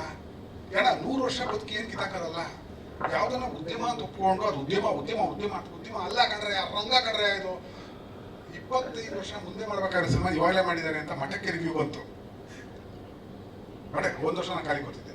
ಮಠ ಆದ್ಮೇಲೆ ಅದೇ ಒಂದು ಟ್ಯಾಲೆಂಟ್ ಬಂತು, ಒಬ್ಬ ವ್ಯಕ್ತಿ ಬಂದ ಅಂತಂದ್ರೆ 20 ವರ್ಷ ಮುಂದೆ ಮಾಡಿದ್ರೆ ಈಗ ಮಾಡ್ತಿದ್ದು ಗೊತ್ತಿಲ್ವಾ, ಮುಂದೆ ಏನೋ ಗೊತ್ತಿಲ್ವಾ, ಡಿಜಿಟಲೈಸೇಷನ್ ಗೊತ್ತಿಲ್ವಾ, 12 ವರ್ಷ 13 ವರ್ಷ 17 ವರ್ಷ ಮುಂದೆ ಇದೆ ಅಮೆರಿಕ. ಅಲ್ಲಿ ಏನು ನಡೀತಾ ಇದೆ, ನಮ್ಗೆ ಮುಂದೆ 17 ವರ್ಷಕ್ಕೆ ಆಗುವಂಥದ್ದು ಈಗಲೇ ನಡೀತಾ ಇದೆ. ಅಲ್ಲಿನ ಮಾಹಿತಿ ಎತ್ಕೋಬೋದು, ನಾವು ಅಪ್ಡೇಟ್ ಆಗಬಹುದು, ರಿಸರ್ಚ್ ಮಾಡಬಹುದು. ರೈಟ್? ಸೊ ನಮ್ಮ ತಿಳುವಳಿಕೆ ಅವತ್ತೇ ಆಗಿದೆ ಅಂದರೆ ಇವತ್ತು ಇನ್ನೂ ಎಚ್ಚರಿಕೆಯಿಂದ ಇರುತ್ತೆ. ಕೊಡ್ಬೇಕಾದ ನಾನು ಕೊಡಲೇಬೇಕಾಗತ್ತೆ. ನಿಮ್ಮ ಮುಂದಿನ ದಿನಗಳಲ್ಲಿ ನಾನು ಪ್ರಚಾರ, ನಿಮ್ಮ ಮಠದ ಪ್ರಚಾರ ಎಷ್ಟು ಜನ ನೋಡಿದ್ರೆ ಗೊತ್ತಿಲ್ಲ. ಈಗ ಮುಂದಿನ ದಿನಗಳಲ್ಲಿ ನಾನು ನಂದೇ ಆದ ಇಂಟರ್ವ್ಯೂಗಳನ್ನ ಕೊಡ್ತಾ ಇದ್ದೀನಿ. ಎಲ್ಲವೂ ಕಾನ್ಸೆಪ್ಟ್ ಇರುತ್ತೆ ಇದ್ರ ಬಗ್ಗೆ. ಒಬ್ಬ ಕ್ರಾಂತಿಕಾರಿ, ಚಿತ್ರರಂಗದ ಕ್ರಾಂತಿಕಾರಿಯಾಗಿ ನಾನು ಮಾತಾಡಿ ಮತ್ತು ಮುಂದುವರಿಸ್ತೀನಿ. ಎಸ್ ಹಾಂ,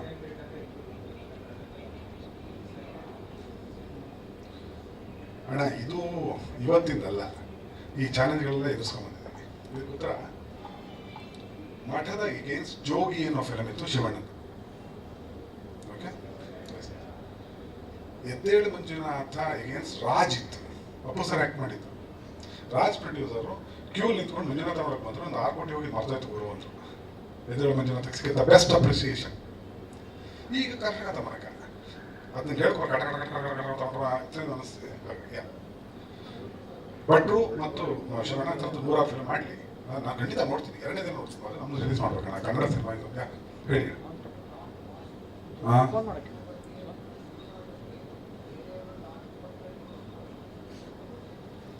ಅಣ್ಣ ಅದು ಈಗ ಟಾಂಟ್, ಅದು ತುಂಟತನ, ಕಾಲಿಳಿಯುವಿಕೆ, ಚೇಷ್ಟೆ, ಕ್ರಿಯೇಟಿವಿಟಿಯ ಅದಕ್ಕಿದೆ ಇದರಲ್ಲಿ. ಇಲ್ಲ ನೋಡಪ್ಪ, ನೀನು ಈ ಥರ ಸಿನಿಮಾಗಳನ್ನ ಬೇಡ, ನಮ್ಗೆ ಹೊಡೆಯೋದು ಬೇಕು, ಲಾಂಗು ಮುಚ್ಚಬೇಕು, ಹೊಡ್ಕೊಂಡು ಯಾರು ಇದ್ದಾರೆ, ಆ ಸಿನಿಮಾಗಳೇ ನಾವು ನೋಡೋದು, ನೀನು ಯಾಕೆ ಬದುಕಿದ್ದೀವಿ ಅಂದ್ಬಿಟ್ಟು ಒಂದು ಕೆಟ್ಟ ಪದ ಬಳಸಿದ್ರು, I don't mind dying, I don't mind. Who cares is idiotic life. Spirit ಮನೇಲಿ ಬಂದ್ರೆ ಅಣ್ಣ ಸಂಜೆ ಹೋಗಿ ಹಾಕೋತೀನಿ ಅಣ್ಣ. ಇದೆ ಅಣ್ಣ, ಅಣ್ಣ ಮಂಜುನಾಥದಲ್ಲಿ ಇಷ್ಟು ಮಾತಾಡಿದ್ರೆ ನಿಮ್ಗೆ ಒಂದು ಸಖತ್ತಾಗಿರೋದು ಹೇಳ್ತೀನಿ. ಮಾಡಿದಲ್ಲಿ ಒಂದು ಸ್ವಲ್ಪ ಹಾಸ್ಯವಾಗಿ ಹೋಗೋಣ, ಬರಬ ಏನು ಸ್ಟ್ರಿಕ್ಟ್ ಆಗಿಲ್ಲ, ಹಾಕೊಂಡು ಏನು ಅಪರಾಧ ಮಾಡ್ದಂಗೆ ಕ್ವಶನ್ಗಳು ಏನು. ನನಗೆ ಯಾವ ಪಾಪ ಪ್ರಜ್ಞೆನೂ ಇಲ್ಲ. ನಾವೆಲ್ಲ ಮೀರಿ ಪ್ರೂವ್ ಮಾಡಿ, ಪದೇ ಪದೇ ಪ್ರೂವ್ ಮಾಡಿ, ಮತ್ತೆ ಪ್ರೂವ್ ಮಾಡ್ತಾನೆ ಹೋಗ್ತೀವಿ. ನಕ್ಕಿದ್ರು ಮಾಡ್ಬಿಡ್ತೀನ, ನಾನು ಅದೇ ಥರ ಅದೇ ಯಾವುದು ಕಿಟೋಗ್ರಾಫ್ ಫಿಲ್ಮ್ಗಳು 20 ಮಾಡ್ಬೋದಿತ್ತು, ಮಾಡ್ಕೊಂಡು ಆರಾಮಾಗಿರ್ಬೋದು, ಕಾರಣ ಜೀವನ ನೆಮ್ಮದಿ ನಡ್ಕೊಂಡು ಹೋಗುತ್ತೆ. ಇನ್ಕನ್ಸಿಸ್ಟೆಂಟ್ ಡೈರೆಕ್ಟರ್ಸ್ ಲಿಸ್ಟು ಇಷ್ಟು ಹೇಳಬಲ್ಲೆ, ಇನ್ಕನ್ಸಿಸ್ಟೆಂಟ್ ಹೀರೋಗಳು ಅಂದರೆ ಕಥಾನಾಯಕರು, ಪ್ರೊಟಗಾನಿಸ್ಟ್ ಹೆಸರು ಇಷ್ಟು ಹೇಳಬಲ್ಲೆ. I am consistent. Guru sir ಇಲ್ಲಿ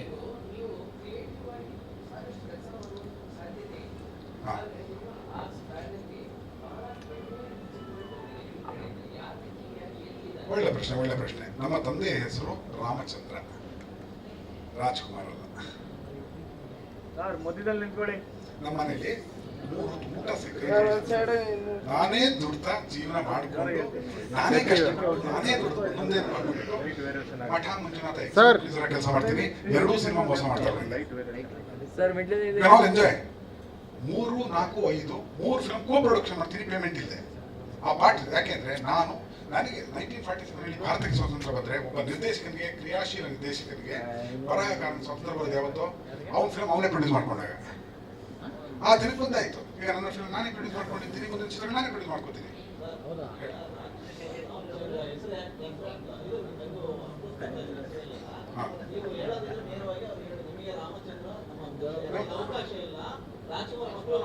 ಹೋಗ್ತೀನಿ.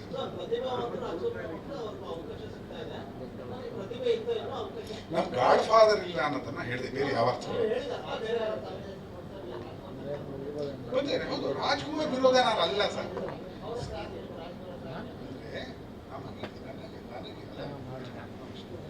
ನಮ್ಮ ಚಿತ್ರರಂಗನ ಮನೇಲಿ ಸಿನಿಮಾನೇ ತೋರಿಸ್ತಾರೆ. ಚಿತ್ರೋದ್ಯಮಕ್ಕೆ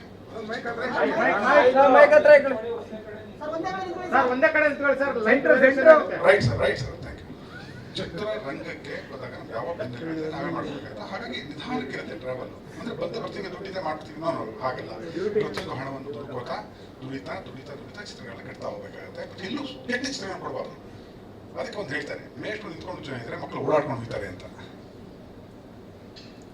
ಬೇಕೋ ಬೇಡವೋ ಆ ಪರಿಸ್ಥಿತಿ ನಿರ್ಮಾಣ ಆಗತ್ತೆ. ಅಂದ್ರೆ ಒತ್ತಡ ಬರುತ್ತೆ, ಜೀವನದ ಒತ್ತಡಕ್ಕೋಸ್ಕರ ಯಾವುದೋ ಕೆಟ್ಟ ಫಿಲ್ಮ್ ಮಾಡ್ಬೇಕಂತ ಪರಿಸ್ಥಿತಿ. ನೋ, ಅದು ಸಿಕ್ಕಾಕೊಂಡ್ರೆ ಎಲ್ಲರೂ ಸಿಕ್ಕಾಕೊಂಡ ಕಡೆ ನಾನು ಸಿಕ್ಕಾಕೊತಿದ್ದೀನಿ ಅಂತ. ನೋ, ಆ ಎಚ್ಚರಿಕೆಯಲ್ಲಿ ಪ್ರತಿ ಕ್ಷಣ ಮನಸ್ಸಾಕ್ಷಿಗಳು ಮಾಡುವ ಕೆಲಸ ಮಾಡಬೇಕಾಗುತ್ತೆ. ಹಾಗಾಗಿ ಮತ್ತು ಇದನ್ನು ನೋಡ್ಬಿಡ್ತೀನಿ ಸರ್, ರಾಜ್ಕುಮಾರ್ ಅವರು ನಾನು ತುಂಬಾ ಪ್ರೀತಿಸಿ ಗೌರವಿಸುವಂಥದ್ದು. ಬಿಕಾಸ್ ಅವರು ಅಪ್ಪು ಅವ್ರಿಗೆ ನಾನು ಕನ್ನಡ ಪಾಠ ಹೇಳಿದ್ದೀನಿ, ಅವರು ಗುರುಗಳೇ ಅಂತ ಕರೀತಾರೆ. ಹಾಗೆ ಅದು ಅಣ್ಣ ಅಷ್ಟೇ, ಈ ಕಾಂಟ್ರವರ್ಸಿ ಇಲ್ಲ, ಕೇಳಪ್ಪ. ಖಂಡಿತ ತಂದೆ ಮಾಡ್ತೀನಿ, ಹೇಳಿ ಸರ್.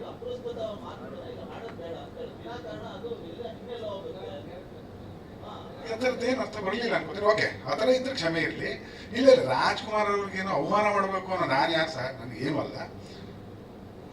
ಒಂದು ನಮಗೆ ಯಾವ ಗಾಡ್ ಫಾದರಿ ಬೆನ್ನಲ್ಲಿ ಬರಲಿಲ್ಲ ನನಗೆ, ಟು ಬಿ ಆನೆಸ್ಟ್. ಅಂದರೆ ಮೊದಲ ಸಿನಿಮಾ ಮಠ ಬರಲಿಕ್ಕೆ ತನಕ ನಮ್ಮದೇ ಆದ ಶ್ರಮಗಳಲ್ಲೇ ಬಂದಿರ್ತೀವಿ ಅಂತ ಹೇಳಿ ಅದನ್ನ ಹೇಳಕ್ ಹೊರಟೆ ಹೊರತು ಬೇರೆ ಯಾವ ಅರ್ಥವಲ್ಲ. ಕ್ಷಮೆ ಇರಲಿ. ಎಸ್, ಹೌದು, ಇವತ್ತು ಅದೇ ಹೌದು.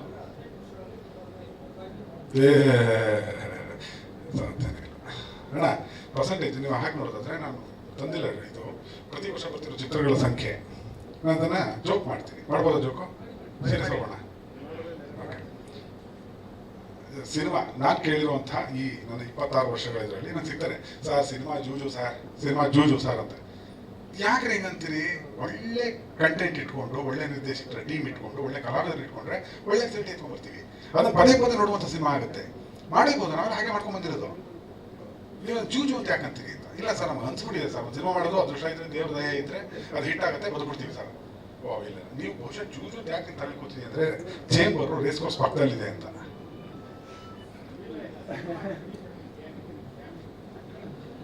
ನಾಗರಾಜ್ ಅವರೇ, ಈ ನಿಮ್ಮ ಸ್ಟೇಟ್ಮೆಂಟ್ ಇಸ್, ನೀವು ಅದು ಸರಿ, ಇದು ಗ್ಯಾಂಬ್ಲಿಂಗ್ ಅಂತ ನಿಮಗೆ ನಾನು ಒಪ್ತೀನಿ ಸರ್.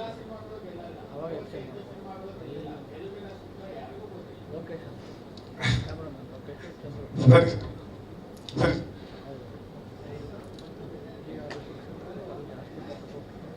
ನಮಗೇನು ಗೊತ್ತಿಲ್ಲ ಅನ್ನೋದೇ ನನ್ನ ವಾದ ಸರ್. ಯಾಕಂದ್ರೆ ಎಲ್ಲವೂ ಗೊತ್ತಿರೋ ಕೂತಿದ್ದೀರಿ, ಪತ್ರಕರ್ತರಾಗಿ ಕೂತಿದ್ದೀರಿ. ನನಗೇನು ಗೊತ್ತಿಲ್ಲ ಸರ್. ನಂದು ಇದು 5ನೇದು.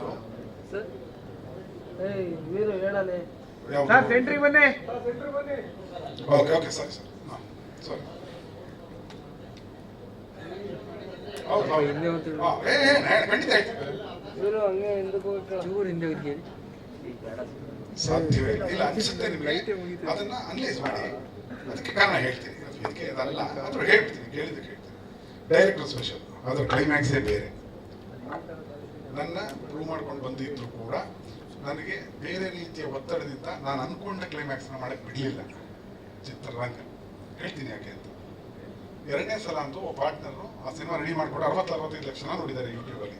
100 ರೂಪಾಯಿ ಅಂದ್ರೆ 60 ಕೋಟಿ. ಕಮ್ಮಿ ನೋಡಿದ್ರು 3 ಕೋಟಿ ರೂಪಾಯಿ, 4 ಕೋಟಿ, 5 ಕೋಟಿ ರೂಪಾಯಿ ಬಿಸ್ನೆಸ್ ಮಾಡೋ ಫಿಲಮ್ನ ಆತ ತಲೆಮಾಸ್ ಮಾಡಿದ್ದಾನೆ. ಎಲ್ಲಿದ್ದಾನೆ ಗೊತ್ತಿಲ್ಲ. ಆ ಸಿನಿಮಾನ ನನ್ನ ಪಾರ್ಟ್ನರ್ ಪೇಮೆಂಟು ಇಲ್ಲದೆ ಓಡೋಟ. ಆ 6 ವರ್ಷ 5 ವರ್ಷದ 6 ಕೋಟಿ ಮೋಸ ಆಗಿರೋದು ನನಗೆ ಅವನಿಂದ. ಬಂದಿದ್ದಾನೆ ಒಬ್ಬ ಚಿತ್ರದಿಂದ ವಿಶೇಷವಾದ ಏನೋ ಮಾಡ್ತಾನೆ, ಲೋ ಬಜೆಟ್ ಮಾಡ್ತಾನೆ, ಪ್ರೊಡ್ಯೂಸರ್ ಸೇಫ್ ಗಾರ್ಡ್ ಮಾಡ್ತಾನೆ ಅಂತಂದನ್ನ ಈ ಥರ ಟ್ರೀಟ್ಮೆಂಟ್ ಕೊಟ್ಟು ಅವ್ನು ಹಿಂಸೆ ಕೊಟ್ಟರು ಕೂಡ ಆಯ್ತು ನೀವೇನೇ ಮಾಡ್ತೀರೋ ಮಾಡ್ರಪ್ಪ, ನಾನು ಬರ್ತೀನಿ ಒಂದಿನ ಪ್ರೊಡ್ಯೂಸರ್ ನಿಂತ್ಕೋತೀನಿ, ನಾನು ತೋರಿಸ್ತೀನಿ ಅಂತ ಹೇಳ್ತಾನೆ ಒಬ್ಬ ಹತಾಶ ಪ್ರೇಕ್ಷಕ. ಅಂದರೆ ಆನೆಸ್ಟ್ ಈಗ ಹೋದ್ರೆ ಡೈರೆಕ್ಟರ್ ಸ್ಪೆಷಲ್ ಕೆಟ್ಟ ಚಿತ್ರ ಅಲ್ಲ, 2ನೇ ಸಲ ಕೆಟ್ಟ ಚಿತ್ರ ಅಲ್ಲ. ಕೆಟ್ಟ ಚಿತ್ರ ಆಗಿದ್ರೆ ಹೇಳ್ಬೇಕು ಸರ್, ಅದು ದರಿದ್ರವಾಗಿದೆಯಾ ಅಂತ. 2ನೇ ಸಲ ಮೆಚ್ಚಿದ್ರು ಎಷ್ಟೋ ಜನ ಥಿಯೇಟ್ರಲ್ಲಿ ಅದನ್ನು ಶೋಗಳಿಲ್ಲದಿರೋ ಮಾಡಾಕ್ಬಿಟ್ಟ. ಬೇಕಾದ್ರೆ ಅವ್ನು ಡಿಸ್ಟ್ರಿಬ್ಯೂಷನ್ ಬರಲ್ಲ. ಡೈರೆಕ್ಟರ್ ಸ್ಪೆಷಲ್ಲು ಕ್ಲೈಮ್ಯಾಕ್ಸು ಬೇರೆ ಇತ್ತು. ಅದು ಕಾರಣ ಯಾರು? ಆ ಹೆಸರು ವೇದಿಕೆ ಅಲ್ಲ. ಇದು ನಾನು ಇನ್ನೊಮ್ಮೆ ಗೊತ್ತಿಲ್ಲ, ಅದನ್ನು ಖಂಡಿತ ಮಾತಾಡ್ತೀನಿ. ಅವೆರಡನ್ನೂ ಫಿಲಮ್ಗಳದ್ದು. ಯಾಕೆ ನನ್ನ ಒಬ್ಬ ಹತಾಶ ಪ್ರೇಕ್ಷಕ ಬಂದು ಇವತ್ತು ಪ್ರೊಡ್ಯೂಸರ್ ಆಗಿದ್ದೀರಿ, ನಿರ್ದೇಶಕರಾಗಿದ್ದೀರಿ. ಯಾಕೆಂದ್ರೆ ಎಲ್ಲ ಸಂಸ್ಥೆ, ಪ್ರೊಡಕ್ಷನ್ ಸಂಸ್ಥೆಯಲ್ಲಿ ದುಡ್ಡಿದೆ ಸರ್. ಎಲ್ಲ ಪ್ರೊಡಕ್ಷನ್ ಸಂಸ್ಥೆಯಲ್ಲಿ ಒಬ್ಬ ಒಳ್ಳೆ ಡೈರೆಕ್ಟ್ರು ಅಂತ ಅನ್ಸ್ಕೊಳ್ಳೋನು ಸಿಗೋದು ಕಷ್ಟ. ಒಪ್ತಿರೋ ಏನೋ ಗೊತ್ತಿಲ್ಲ. ನೀನು ಒಳ್ಳೆ ಡೈರೆಕ್ಟರ್, ನಾನು ಒಳ್ಳೆ ಡೈರೆಕ್ಟರ್, ಹತಾಶ ಪ್ರೇಕ್ಷಕ. ಆದರೆ ನನ್ನ ಸಂಸ್ಥೆಯಲ್ಲಿ ಹಣ ಇಲ್ಲೇ ಇರ್ಬೋದು, ಹಣ ಇದೆ ಅಂತ ಬರ್ತಾ ಇದೆ, ಬರಬೇಕಾದ ಬರುತ್ತೆ. ಇದು ನನ್ನ ಪ್ರೊಡಕ್ಷನ್ ಸಂಸ್ಥೆಯಲ್ಲಿ ಒಬ್ಬ ಒಳ್ಳೆಯ ರೈಟರ್ ಇದ್ದಾನೆ ಸರ್, ನನ್ನ ಹತ್ರ ಒಳ್ಳೆಯ ನಿರ್ದೇಶಕ ಇದ್ದಾನೆ ಅಂತ ಅಂದ್ಕೊಂಡಿದ್ದೀನಿ ಸರ್. ಹಾಂ ಸರ್. ಏನು ಪ್ರಚಾರವನ್ನ ಅಂದರೆ ಸಿನಿಮಾ ಏನಾಗಿದೆ ಅಂತಂದರೆ, ಸಾಂಗ್ಗಳು ನೋಡಿದ್ರೆ 5 ಲಕ್ಷ 6 ಲಕ್ಷ 8 ಲಕ್ಷ ತನಕ ಹೋಗಿದೆ ಫಸ್ಟ್ ಸಾಂಗ್ ಅಂತ ಹೇಳಿದ್ರು. 7 ಲಕ್ಷ ಚಿಲ್ಲರೆ ಏನೋ ಇರಬೇಕದು. ಇಲ್ಲ ಆರ್ಗ್ಯಾನಿಕ್ ಅಣ್ಣ, ಇಲ್ಲ 1 ರೂಪಾಯಿ ಹಾಕಿಲ್ಲ, ವಿಖ್ಯಾತ ಹಾಕ್ಸಿಲ್ಲ ನಾನು, ಆರ್ಗ್ಯಾನಿಕ್ ಅಲ್ಲ. It's okay, no issues. Manjunath ನೋಡಿದ್ರೆ ಇದನ್ನು ನೋಡ್ತಾರೆ, ಇದ್ರೆ ಮಾಡ್ತಾರೆ, ಅದು ಮಾಡಬೇಡ. ಯಾವ್ದು ನಂಬ್ಕೊಂಡು ಕೂತ್ಕೊಳ್ಳೋಕ್ಕಲ್ಲ, ಒಂದು ಸಣ್ಣ ಕ್ಯಾಲ್ಕುಲೇಷನ್ ಅಷ್ಟೇ, ಅನಲೈಸ್ ಮಾಡೋಕ್ಕೆ ಏನಿದೆ ಮಾರ್ಕೆಟ್ ಡಿಮ್ಯಾಂಡ್ ಇದೆಯಾ ಇಲ್ವಾ. ಯಾವತ್ತು ನನ್ನ ಚಿತ್ರಗಳಿಗೆ ಡಿಮ್ಯಾಂಡ್ ಇಲ್ಲ ಅಂದರೆ ಅದನ್ನ ಸಿನಿಮಾ ಮಾಡೋದು ನಿಲ್ಲಿಸ್ಬಿಡ್ತೀನಿ. ವೆರಿ ಕ್ಲಿಯರ್ ಅಣ್ಣ. ಥಿಯೇಟರ್ ಒಳಗೆ ಆ ವಿಶೇಷಗಳು ಕಾಣಿಸ್ಕೊಡ್ಲಿ ಅಂತ ಹೇಳಿ ಅದು ಬಿಟ್ಕೊಡ್ತಾ ಏನಾಗುತ್ತೆ, ಸಾಂಗ್ 2 ಬಿಟ್ಟು ಅಂದರೆ ಏನಾಗುತ್ತೆ, ಒಬ್ಬ ಕಾನ್ಫಿಡೆಂಟ್ ಆಗಿರ್ತಾನೆ, ಅವನು ಎಡವುಲಿ ಅಂತ ಕಾಯ್ತಾ ಇರುತ್ತೆ ಎಲ್ಲ ಕಡೆಯಿಂದ. ಒಂದು ಸಾಂಗ್ ಹಿಡಿದ್ಬಿಡ್ಲಿ, ಓ ಇದು ಮುಗೀತು ಸರ್, ಅತ್ತೆ ಸರ್, ಅದು ಏನೋ ಕ್ರಿಯೇಟ್ ಮಾಡೋಕ್ಕೆ ಒಂದು ವರ್ಗ ಕಾಯ್ತಾ ಇರುತ್ತೆ. ಇಲ್ಲ ಸಾಂಗ್ ಕಂಫರ್ಟಬಲ್ ನೋಡಿದ್ವಿ, ನೋಡಿದ್ದಾರೆ, ಇಷ್ಟಪಟ್ಟಿದ್ದಾರೆ, ಮುಂದಕ್ಕೆ ಹೋಗ್ತಾ ಇದೀವಿ. ಆ ಕ್ಯೂರಿಯಾಸಿಟಿ ಬಿಲ್ಡ್ ಆಗಿರೋದನ್ನ ಚುಚ್ಚಿ ಬಸ್ ಮಾಡ್ಕೊಂಡು ಥಿಯೇಟರ್ ಬಂದು ನೋಡ್ಬೋಣ. ವಿಶೇಷತೆಗಳು ಬೇಕಾದಷ್ಟು ಹೇರಳವಾಗಿದೆ. ಅಂದರೆ ಜವಾಬ್ದಾರಿ ಏನಾಗುತ್ತೆ, ಇಷ್ಟು ಜನ ಬಂದೇ ಬರ್ತಾ ಥಿಯೇಟರ್, ಅಷ್ಟನ್ನು ಸ್ಯಾಟಿಸ್ಫೈ ಮಾಡಿ ಕಳಿಸ್ಬೇಕು. ಇಷ್ಟೆಲ್ಲ ಮಾತಾಡಿ ನಾವು ಕೂಡ ₹100 ಮೋಸ ಮಾಡಿದೆ ಅಂದರೆ ನಾನೇ ಸರಿ ಇಲ್ಲ ಅಂತ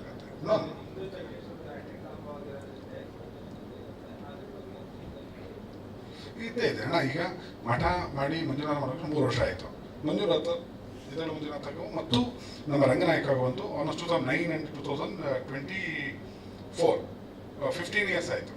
15 ಇಯರ್ಸ್ ಗ್ಯಾಪ್ ಆಗಿದೆ.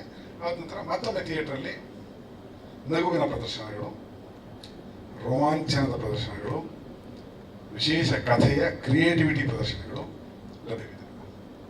ಗುರು ಸರ್, ಟ್ರೈಲರ್ ಅಬ್ಸರ್ವ್ ಮಾಡಿದಾಗ ತುಂಬಾ ಕ್ಲೋಸ್ ಅಪ್ ಶಾಟ್ಸ್ ಇದೆ ಸರ್, ಆಲ್ಮೋಸ್ಟ್ 90% ಅಂತ ಅನ್ಸುತ್ತೆ. ಸೊ ಅದ್ರ ವಿಶೇಷ ಏನಾದರೂ ಇದೆಯಾ ಸರ್? ಖಂಡಿತ ಟೆಕ್ನಿಷಿಯನ್ಗೆ ಒಂದು ಶಾರ್ಟ್ ಇಡಬೇಕು ಅಂದರೆ ಪ್ರತಿ ಶಾರ್ಟ್ ನಾನೇ ಡಿಸೈನ್ ಮಾಡೋದು. ನಮ್ಮ ಜೊತೆಗೆ ಕ್ಲೋಸ್ ಅಪ್ ಯಾಕೆ ಅಂತಂದರೆ, ಈಗ ನೀವು ಪತ್ರಕರ್ತರು ಇವೆಲ್ಲ ಓಕೆ, ದೂರದಲ್ಲಿ ಕೂತಿದ್ದೀರಿ, ಆತ್ಮೀಯತೆ, ನಾನು ಜೋಕ್ ಮಾಡಿದಾಗ ಆಡಿಯನ್ಸ್ ಜೊತೆ ಆ ಆತ್ಮೀಯತೆ ಫ್ಯಾಕ್ಟರ್ ಅಂತ ಏನು ಕರಿತೀವಿ, ಅದು ಬೆಳಿಬೇಕು ಅಂದರೆ ಕ್ಲೋಸಪ್ ಅಲ್ಲೇ ಸಾಧ್ಯ. ಕಾಮಿಡಿಗೆ ತರಬೇಕಾದಾಗ ಅವನಿಗೆ ಕಚವಳಿ ಇಡಬೇಕಾದ್ರೆ ಅವ್ನು ಕ್ಲೋಸಪ್ ಅಲ್ಲಿ ಅವ್ನು ಕಾಮಿಡಿಯನ್ನು ಕೊಡಬೇಕಾಗತ್ತೆ. ಲಾಂಗ್ ಶಾರ್ಟಲ್ಲಿ ಯಾರೋ ಅಲ್ಲೇನೋ ಜೋಕ್ ಮಾಡೋದು ಗೊತ್ತಾಗಲ್ಲ. ಲಾಂಗ್ ಶಾರ್ಟ್ಗೂ ಕಾಮಿಡಿಗೂ ಸಂಬಂಧ ಇಲ್ಲ. ಅದನ್ನು ಹೋಮೋಜಿನಿಟಿ ಫ್ಯಾಕ್ಟರ್ ಅಂತ ಕರಿತೀವಿ. ಸಿನಿಮಾದ ಗ್ರಾಮರ್ಗಳು ನಾನು ಏನು 38 ವರ್ಷ ಕಲ್ತಿದ್ದೀನಿ, ಅದು ಸ್ಕೂಲೇ ನಡೆಸ್ತೀನಿ, ಅದರ ಬಂದು ತಿಳ್ಕೋಬಹುದು. ಇದನ್ನು ನಾನು ಕೇಳ್ತಾರೆ, ಯಾಕೆ ಕ್ಲೋಸಪ್ಪು ಇದು ಅಂತ. ವೈಡ್ ಇಟ್ ಮಾಡಕ್ಕೆ ಒಳ್ಳೆ ಚಿತ್ರ ಅಲ್ಲ ಸರ್. ವೈಡ್ ಎಲ್ಲಿ ಇಡಬೇಕು? ಕಣ್ಣಿನ ಲೆನ್ಸ್ ಏನು ಸರ್? ನಾರ್ಮಲ್ ಲೆನ್ಸ್ ಅಂತ ಕರಿತೀವಿ. ಕಣ್ಣಿನ ಲೆನ್ಸ್ 50 mm. 50 mm ಲೆನ್ಸ್ ಅಂದರೆ ಕಣ್ಣು ಏನು ಕಾಣುತ್ತಾ ಕಾಣಬೇಕು. ಮಿಡ್ಡು ಮತ್ತು ಕ್ಲೋಸ್ ಫಾರ್ಮೆಟ್ಟು ಇಲ್ಲಿ ಅಂಡರ್ ಡೆವಲಪ್ಡ್ ಕಂಟ್ರೀಸ್ಗೆ ಒಗ್ಗುವಂತಹ ಫಾರ್ಮೆಟ್ಟು. ಸಿನಿಮಾಸ್ಕೋಪ್ ಆಗಲಿ ವೈಡ್ ಪೆನೋರಮಿಕ್ ಅಲ್ಲ. ನೀವು ಕ್ಷಾಮ ತೋರಿಸುವಾಗ ಅದನ್ನು ಕ್ಲೋಸಪ್ ತೋರ್ಸೋಕ್ಕಾಗಲ್ಲ. ಒಂದು ದೊಡ್ಡ ಅಗಾಧವಾದ ಸಮುದ್ರ ತೋರಿಸುವಾಗ ಕ್ಲೋಸಪ್ ತೋರ್ಸೋಕ್ಕಾಗಲ್ಲ, ರೈಟ್? ಅದನ್ನು ಅಗಾಧವಾಗಿ ತೋರಿಸ್ಬೇಕಾಗಿ ಬರುತ್ತೆ. ಅದಕ್ಕೆ 8 mm ಲೆನ್ಸ್ ತನಕ ಹೋಗ್ತೀವಿ ನಾವು, ಅಂದರೆ ಫಿಶ್ ಐ ಲೆನ್ಸ್ ಅಂತ ಹೇಳ್ತೀವಿ, ಹಿಂಗಿರುತ್ತದೆ, ರೈಟ್? ಅದನ್ನು ಅಗಾಧತೆಯನ್ನು ಕಾಣಿಸ್ಬೇಕಾದಾಗ when comes to comedy is a very personal thing between the protagonist and the audience. ಅವನ ಜೊತೆ ಇಬ್ಬರನ್ನು ಕನೆಕ್ಟ್ ಮಾಡಬೇಕಾದ್ರೆ ಕ್ಲೋಸಪ್ ಅಲ್ಲೇ ಪಂಚೊಡಿಬೇಕಾದ ನಾನು. ಮತ್ತು ನಮ್ಮ ಎಲ್ಲ ರೀತಿಯ ಕಾಮಿಡಿ ನಮ್ಮ ಕ್ಲೋಸ್ ಯಾರಿರ್ತಾರೆ ಅವ್ರ ಜೊತೆನೇ ವರ್ಕ್ ಆಗೋದು. ಬೇರೆಯವನವರು ಅಂದರೆ ತಲಾಟೆ ಅಂತೀವಿ. Think of it, it's a beautiful psychology. ತುಂಬ ಇದಿದೆ. ಇದರಲ್ಲಿ ವೈಡ್ ಅವಶ್ಯಕತೆ ಬೀಳಲಿಲ್ಲ. ಇಲ್ಲೇ ನಾನೇನು ಅರಮನೆ ತೋರಿಸ್ಬೇಕು, ಅರಮನೆ ಸ್ವಲ್ಪ ನಗು ಬರಲ್ಲ. ನಾನು ಪ್ರತಿ ಕಡೆ ನೆನೆಸ್ಬೇಕು ಅವ್ರನ್ನ, ಜನರನ್ನು ಅಂದರೆ ನೋಡುಗನನ್ನು ಚೆನ್ನಾಗಿ ನೆನೆಸ್ಬೇಕು ಅಂದಾಗ ಅದು ಯಾವ ಫಾರ್ಮ್ಯಾಟಲ್ಲಿ ಹೇಳಿದ್ರೆ ಆಡಿಯನ್ಸ್ಗೆ ಇಂಪ್ಯಾಕ್ಟ್ ಕ್ರಿಯೇಟ್ ಮಾಡುತ್ತೆ ಅನ್ನೋ ಕಾರಣಕ್ಕೆ ಹಾಗೆ. ಖಂಡಿತ ಖಂಡಿತ ಖಂಡಿತ ಖಂಡಿತ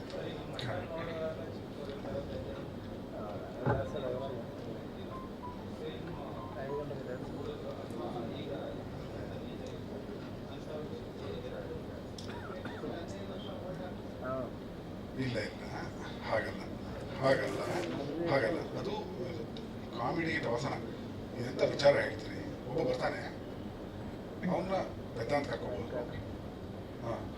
ಅವನು ಬರ್ತಾನೆ, ಇಲ್ಲ ಇವತ್ತಿನ ಚಿಕ್ಕ ಹುಡುಗರು ನಾಳೆ ಕಾಲೇಜಿಗೆ ಬಂದಾಗ ಅವರು ನೋಡಿ ಮುಂದೆ 15-20 ವರ್ಷದ ನಂತರ ನಾನು ಪ್ರಸ್ತುತ ಇರ್ತೀನಿ, ಮಾರ್ಕೆಟಲ್ಲಿ ಇರ್ತೀನಿ ಅಂತ ಪ್ರೂವ್ ಮಾಡಕ್ಕೆ ಮಾಡಿದ ಮಠ ಮಾಡಿದ್ದಕ್ಕೆ ಇಷ್ಟು ಲಾಜಿಸ್ಟಿಕ್ಸ್ ಹೇಳಬಲ್ಲೆ, ಸ್ಕ್ರಿಪ್ಟ್ ಸ್ಟ್ರಾಟಜೀಸ್ ಹೇಳಬಲ್ಲೆ. ಇವತ್ತು ಸ್ಕ್ರಿಪ್ಟ್ ಸ್ಟ್ರಾಟಜಿ ಲಾಜಿಸ್ಟಿಕ್ಸ್ ಅಂದ್ರೆ ಏನು ಅಂತ ಕೇಳುವಂಥ ಪ್ರಸಂಗ ಇದೆ ಬರ್ತಿರೋ ಕಥೆಗಳು ನೋಡಿದಾಗ. ಸೊ ಅವೆಲ್ಲ ಅರಿವಿಟ್ಕೊಂಡು ಮಾಡಿರೋಂಥ. ಎಸ್, ಅವತ್ತು ನನ್ನ ಆಡಿಯನ್ಸ್ನ ಕ್ರಿಯೇಟ್ ಮಾಡ್ಕೋತೀನಿ. ಅವ್ರು ಪ್ರತಿ ವರ್ಷ ರಿನ್ಯೂ ಮಾಡ್ತೀನಿ ನಾನು. ಮ್ಯೂಸಿಕ್ ಬರ್ತಾನೆ, ಎಸ್ ಬಂದಾಗ ಮಠ ನೋಡ್ತಾನೆ, ಹೋದ್ರು ಒಂದು ವರ್ಗ ನೋಡಿದ್ರಲ್ಲ ಮುಗಿದೈತಲ್ಲ, ನಾನು ಅವ್ರು ಪ್ರತಿ ವರ್ಷ ನೋಡ್ತಾರೆ. ಅದನ್ನು ಕ್ಲಾಸಿಕ್ ಮಾಡಿ ಹಾಕ್ಬಿಟ್ಟಿದ್ದೀನಿ. ಅದು ಸ್ಟ್ರಾಟಜಿಕ್ ಆಗಿ ಮಾಡಿರೋದು, ಪವಾಡ ಅಲ್ಲ ಸರ್. ನಿಮ್ಮ ಟ್ರೈಲರಲ್ಲಿ ಸಾಕಷ್ಟು ನೀವು ಆಗ್ಲೇ ಹೇಳಿದಾಗೆ ಕಾಲು ಎಳೆಯೋದು, ಕುಚೋದ್ಯ, ಸುಮ್ಮನೆ ಒಂದು ನಗ್ಸೋದಕ್ಕೆ ಮಾಡೋದಕ್ಕೆ ಅಂತ ಹೇಳಿದ್ರೆ, ಈ ನಿಮಗೆ ಈ ಕಾಂಟ್ರವರ್ಸಿಗಳಿಗೆ ಕೌಂಟ್ರ್ ಕೊಡೋದು ಮತ್ತು ನಿಮಗೆ ಕಾಂಟ್ರವರ್ಸಿಗಳು ಹೇಳ್ಕೊಂಡು ನಿಮಗೆ ಹೊಸದೇನಲ್ಲ, ನೀವು ಅದಕ್ಕೆ ಕೊಡ್ತಾ ಇರ್ತೀರಿ ಮತ್ತೆ. ಏಕೆಂದ್ರೆ ಇಲ್ಲಿ ಬಂದಾಗ ರೀಸೆಂಟಾಗಿ ಕೂಡ ನೀವು ಏನು ಶ್ರುತಿ ಹರಿಹರನ್ ವಿಚಾರದ ಮಾತಾಡಿದ್ರಿ, ಮೀಟು ಬಗ್ಗೆ ಮಾತಾಡಿದ್ರಿ, ಆಮೇಲೆ ಬಿಗ್ ಬಾಸ್ ಶ್ರುತಿ ಅವರು ಅಲ್ಲ ಇದು ಅಂತ ಕ್ಲಾರಿಫೈ ಕೊಟ್ರಿ, ಅಲ್ಲೂ ಕಾಂಟ್ರವರ್ಸಿ ಕ್ರಿಯೇಟ್ ಮಾಡ್ಕೊಂಡ್ರೆ. ಇದೆಲ್ಲವೂ ನೀವು ಸಿನಿಮಾಗೋಸ್ಕರ ಮಾಡೋ ಗಿಮಿಕ್ ಅಥವಾ ನೀವು ಅದೊಂಥರ ಏನೋ ಕುಚೋದ್ಯಕ್ಕೆ ಮಾಡ್ತಾ ಹೋಗ್ತೀರಾ ಅಂತ? ಸಿನಿಮಾ ಗಿಮಿಕ್ ಆಗಿರ್ಬೋದು ಗೆಲ್ಲೋದಕ್ಕೆ. ಜೊತೆಗೆ ನೀವು ಹೇಳಿದ್ರಿ ಚಾನ್ಸ್ ಕೊಡ್ತಾ ಇದ್ದೀನಿ ನಾನು ಅಂತ ಹೇಳಿದ್ರಿ. ಸೊ ಅದು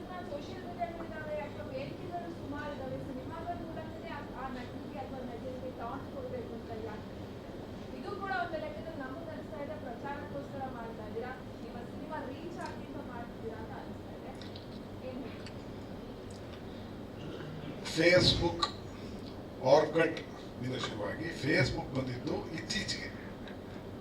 ನಾವು ಪತ್ರಿಕೆ ಆ್ಯಡ್ಗಳ ಮಠಕ್ಕೆ ನಾನು ಆ್ಯಡ್ಗಳನ್ನ ಕ್ರಿಯೇಟ್ ಮಾಡೋದಲ್ಲ, ಅದು ನೋಡಿದ್ರು ಇಲ್ಲೋ ಗೊತ್ತಿಲ್ಲ ತಾಯಿ, ನಿಮ್ಮ ಏಜ್ಗೆ ಸ್ಟಡಿ ಮಾಡಿ.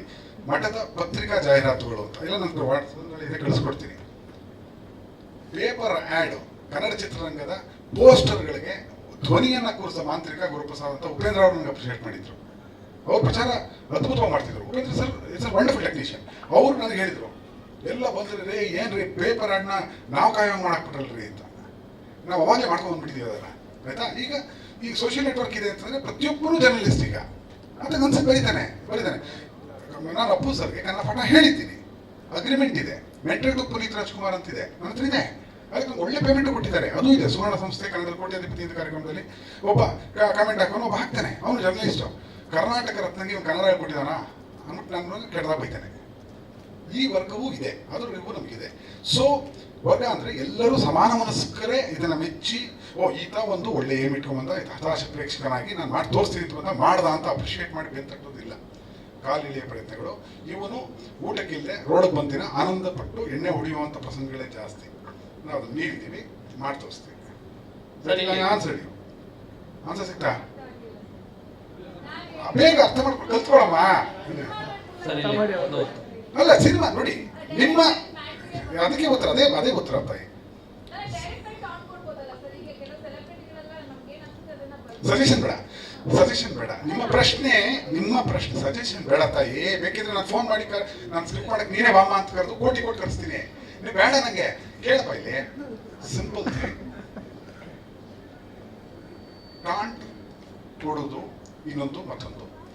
ನಾನು ಹುಟ್ಟಿದಾಗ ನನ್ನ ಕೈಯಲ್ಲಿ ಆಯುಧ ಇರಲಿಲ್ಲ.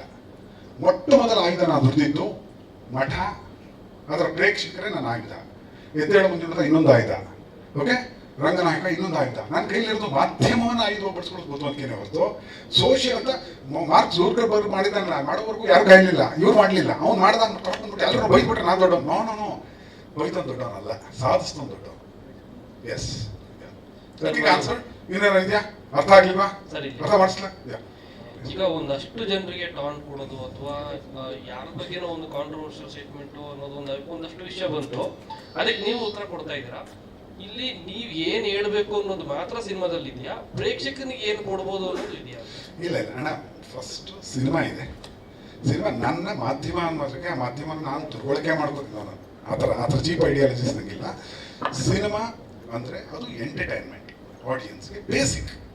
ಮತ್ತು ಸಾಮಾಜಿಕ ಜವಾಬ್ದಾರಿ ಏನು ಅಂದರೆ ಆ ಕಥೆಯನ್ನು ತುಂಬ ಗಂಭೀರವಾಗಿ ಹೇಳುವಂಥ ಪರಿಸ್ಥಿತಿಯಲ್ಲಿ ತಲುಪಿಸೋ ಸ್ಥಿತಿಯಲ್ಲಿ ಅದನ್ನು ತುಂಬ ಸ್ಟ್ರಿಕ್ಟಾಗಿ ನಗಿಸ್ತೇನೆ ಹೇಳುವಂಥದ್ದು ಡಾಕ್ಯುಮೆಂಟೇಷನ್ ಆಗುತ್ತೆ.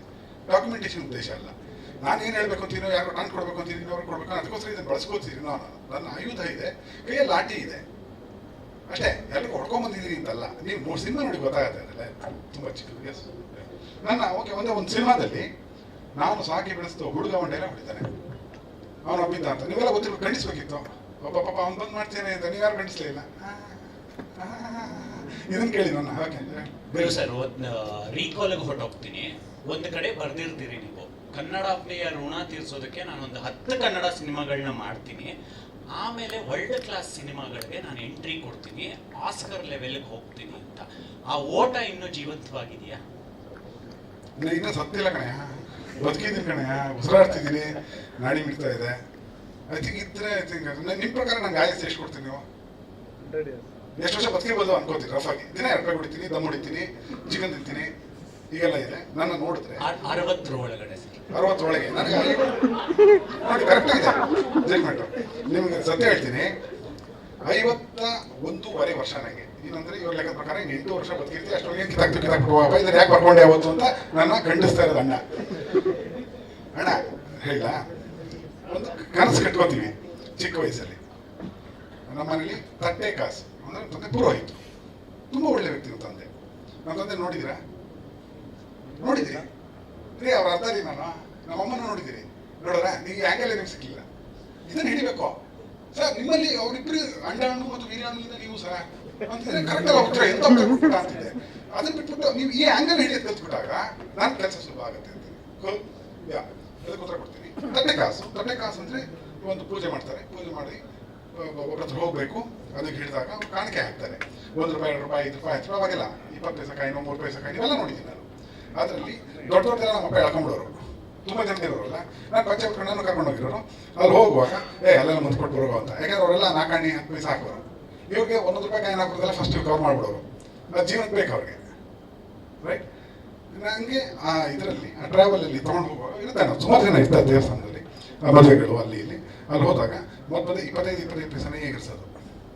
₹1 20 ಪೈಸೆ ಬೇಕು ನನಗೆ ಒಂದು ಫಂಕ್ಷನ್ಗೆ. ಯಾಕೆ ಅಂದರೆ ವಾಣಿ ಥಿಯೇಟರ್ ಕನಕಪುರ ಇವತ್ತು ಇದೆ, ಅಲ್ಲಿ ಗಾಂಧಿ ಕ್ಲಾಸಲ್ಲಿ ₹1 20 ಪೈಸೆ ಒಂದು ಸಿನಿಮಾ, ಹಂಗೆ ಸಿನಿಮಾ ನೋಡ್ತಾನೆ ನಾವು.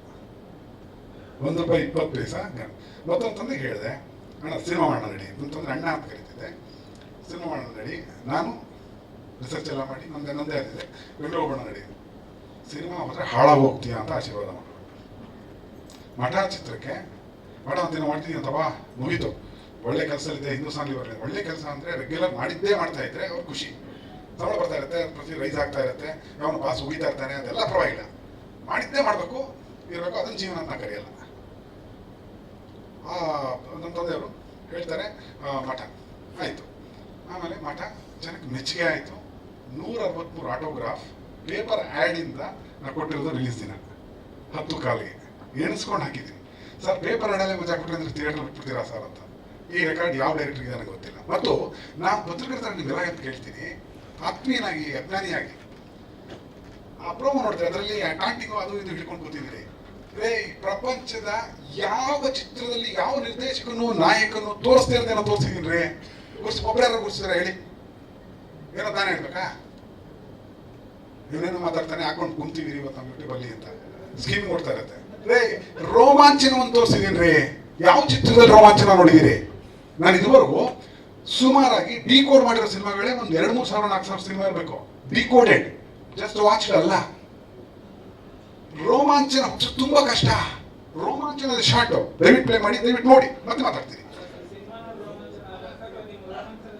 ಅಣ್ಣ ಇಲ್ಲ ಇಲ್ಲ ಇಲ್ಲ ಹಂಗಲ್ಲ ನಂದೆ. ಸಿನಿಮಾ ನೋಡಿ ರೋಮಾಂಚನ ಅಲ್ಲಪ್ಪ, ಅಲ್ಲಲ್ಲ. ನೋಡ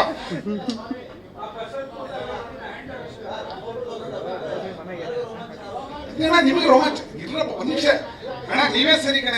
1 ನಿಮಿಷ ಇರಪ್ಪ, ನಾನು ಗೊತ್ತ ನಾನು ಏನ್ ಹೇಳಿದೆ ಅಂತ ಹೇಳ್ತೀನಿ. ಏನ್ ನಾನು ಇಟ್ಟಿಲ್ಲವ? ಓಕೆ ಕಳಿಸಿ ಸರ್, ಕಳಿಸಿ.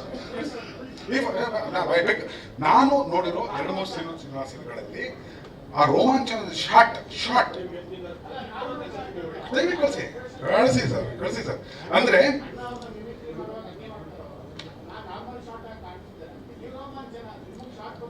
ಇಲ್ಲ ಸರ್,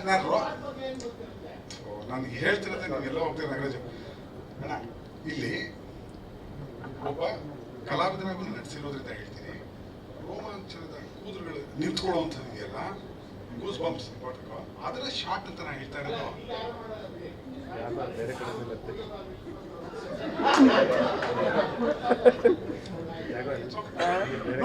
ನೋ ಇಶ್ಯೂ. ಅಲ್ಲ, ರೋಮಾಂಚನ ಇದರಲ್ಲಿ ಏನು ರೋಮಾಂಚನ ಆಗೋದಿಲ್ಲಣ್ಣ.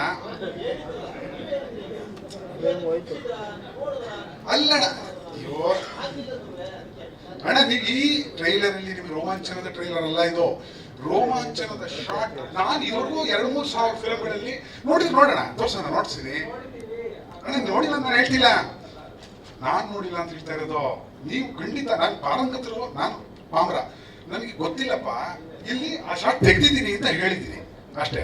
ಇದು ರೋಮಾಂಚನ ಹುಟ್ಟಿಸಿದ್ದೀನಿ ನಾನು. ಸಿನಿಮಾ ನೋಡಿ. Yes sir, thank you thanks.